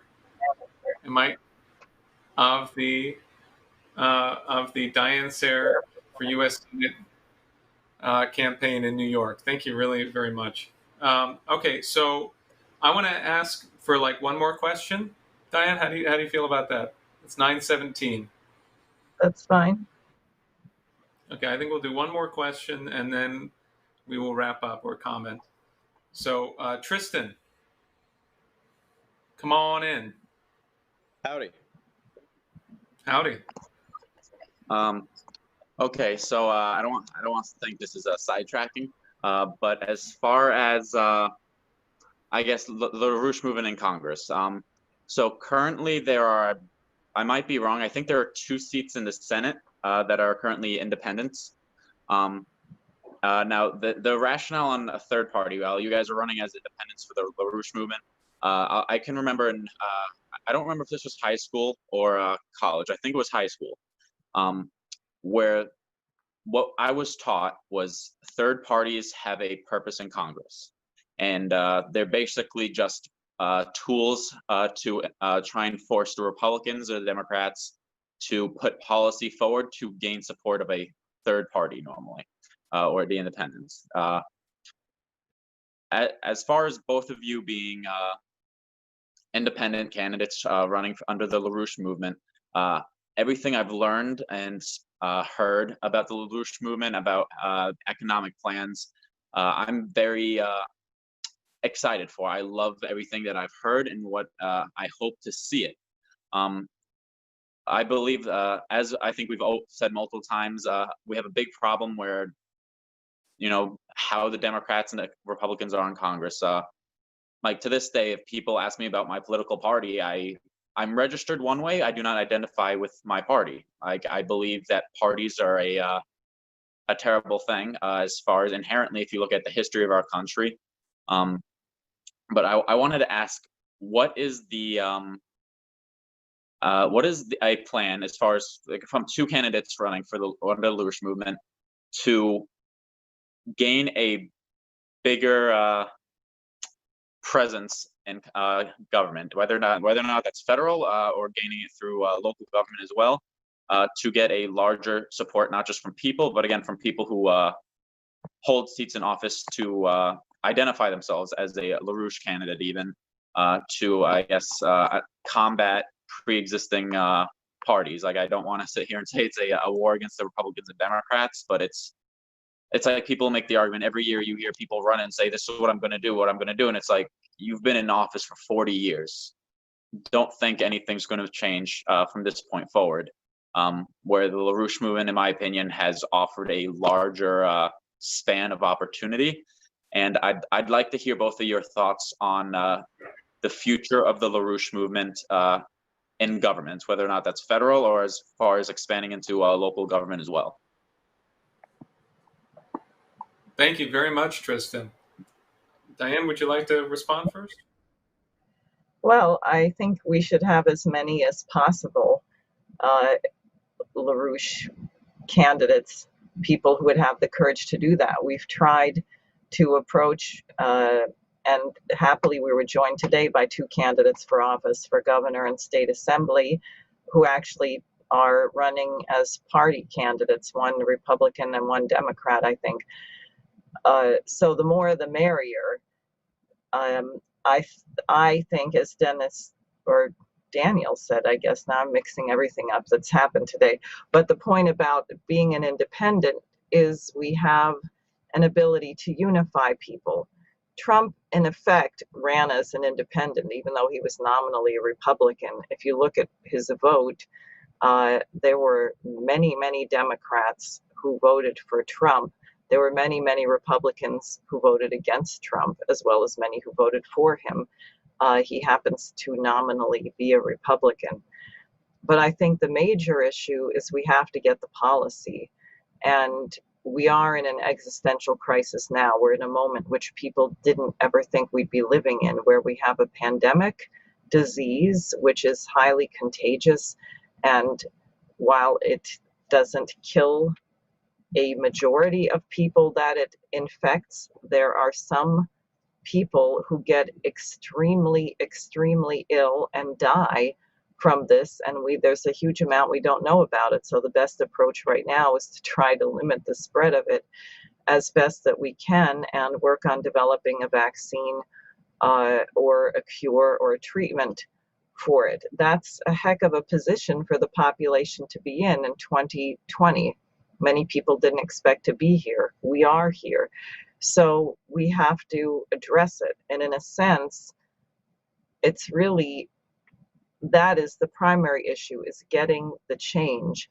And by our campaigns, establishing a standard by which the members of Congress really ought to be conducting themselves and doing what Daniel just said, which is the population mobilizing to demand that a certain standard is upheld. It's not about a popularity contest. We could be very popular and be like the lemmings. They were very popular. They had a mass movement and it went straight off the cliff and they all died. So it's really a question of leadership for policy and a question of courage and recruiting people who are willing to go there. Well, I mean, LaRouche was, you got to watch this wonderful video that went up on the website, Tristan. That was LaRouche at his 90th birthday party. You saw it, or take a look at it. It's fantastic. I was there. It was like I had been working with LaRouche movement for like 1 year when I came into it. And he has this, New England accent. And so whenever he says party, he sort of emphasizes it a little bit. So it's potty. It's the potty system. It's for going potty. So, I mean, I wouldn't worry about the parties. I like your question about what's the future of the LaRouche movement in government and generally. And I would just urge you to imagine that, like, okay, So if Diane and I actually know what we're talking about, which I think we do, and we can always become better, but we know what we're talking about, then you could too, right? And wouldn't it be possible for you to run for 2022 in a congressional seat or whatever else it may be? And might that be a useful thing for you to do? Might that be kind of fun and a good chapter in your life and a way to contribute to the future of humanity? Because there's sort of like a near view and a far view, which is that we have a present policy goal, which is enormous, and it begins with the summit. It begins with establishing a new security architecture so we don't all blow ourselves up and die in thermonuclear war. And it includes solving the pandemic by building hospitals and all types of things we need across the world. And it means 50 million new high-tech jobs in the US. This is a fantastic policy. But, we're not just going to win it overnight. So as such, right, it's a process. And it's going to need a growing number of people who kind of figure these things out for themselves, who figure out the principles by which we could move the world forward. And that might just turn out to be a few things. It might turn out to be the most fun thing you could do with your life. I have found that to be the case. I have enjoyed every moment that I've been, a part of the LaRouche movement, in like thinking through the idea of making a renaissance. And I get discouraged and I struggle and I'm challenged many, many times. But when I return to the sort of fountain, not of Mr. LaRouche himself, I mean, I think he's a wonderful, incredible genius. But the point is that he exposed for me that there's an entire universal history of humanity, that you can go back over thousands of years of human history and you can find the good stuff and you can claim it for your own. And then you can say, this is what makes me human, are these most universal, most beautiful ideas. And imagine that this might be the case. What if it's the case that what we need to save the country is not so much like a bunch of party mechanics or a bunch of votes or a bunch of, people coming together with a bunch of money. A lot of people thought that you need money to succeed, and then Mike Bloomberg came along and he blew up everyone's expectations, and Tom Steyer too. But let's say that it's not that. What if actually what you need is a small number, like say 1,000 or 2, of geniuses? And then most people would say, oh, but like there's not that many geniuses. There's not that Einstein doesn't come around that often.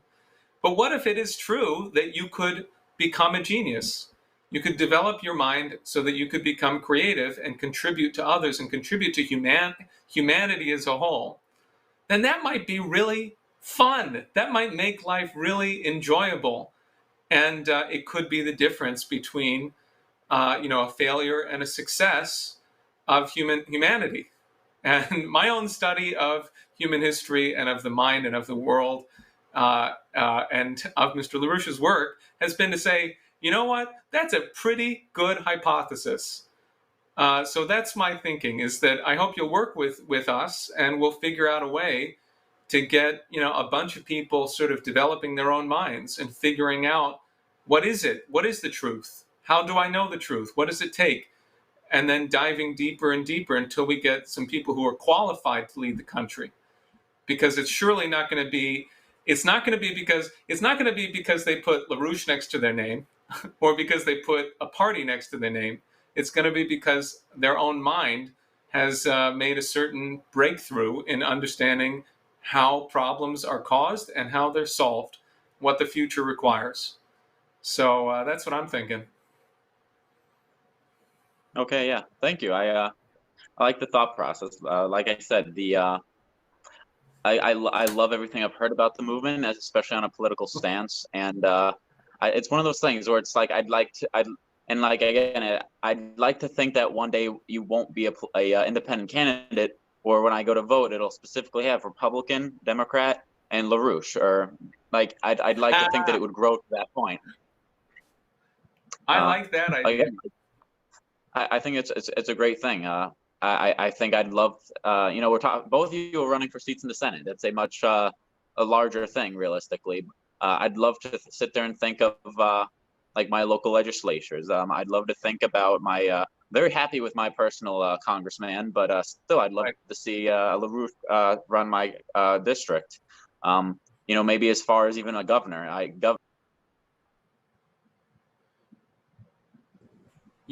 People don't realize the power governors have. And I'd love to see the progression of LaRouche move into current politics. But thank you so much. Yeah. Well, thank you, and we'll be in dialogue. I'm looking forward to the day when you're the one who's running, and I'll work on your campaign. So, all right. It's my friends have joked about it. Thank you, Tristan, for concluding our evening. Would you like to say anything, Diane? This was a lot of fun. I think we should do it again sometime. Yeah. I think it's good, and we can invite more people from around the country and more candidates to join us. And I think that we're really on the brink of a breakthrough, but we have to make it, and we can't flinch. And it's very important. My biggest concern is that there's going to be a major change, and the population will have set their sights too low and will not have demanded a world as it actually should be. And I think we have to demand that the standard is as high as we can possibly imagine and fight for that. And that leaves something for the next generation and the next generation to accomplish. So those are my thoughts for now. Well, thank you so much, Diane, for joining the broadcast tonight. And not only do I look forward to our next joint event on Burke for Senate, but I also hope that we can do something on one of your programs. And anyway, I agree. This is really fun. I think it's clear that we can get a lot of different candidates involved. I think that's a great point. I mean, we could get a lot of. I was just talking to my friend who unfortunately had to end his campaign for U.S. For the House of Representatives, who was running as an independent, and he's planning to join us next week. Named Brian. There's a lot of people who just want to have the level of discussion that we're talking about, and I hope that. Well, I don't have a whole lot more to say. I already said everything that I wanted to say. So I want to thank everyone for participating, and we'll see you again soon.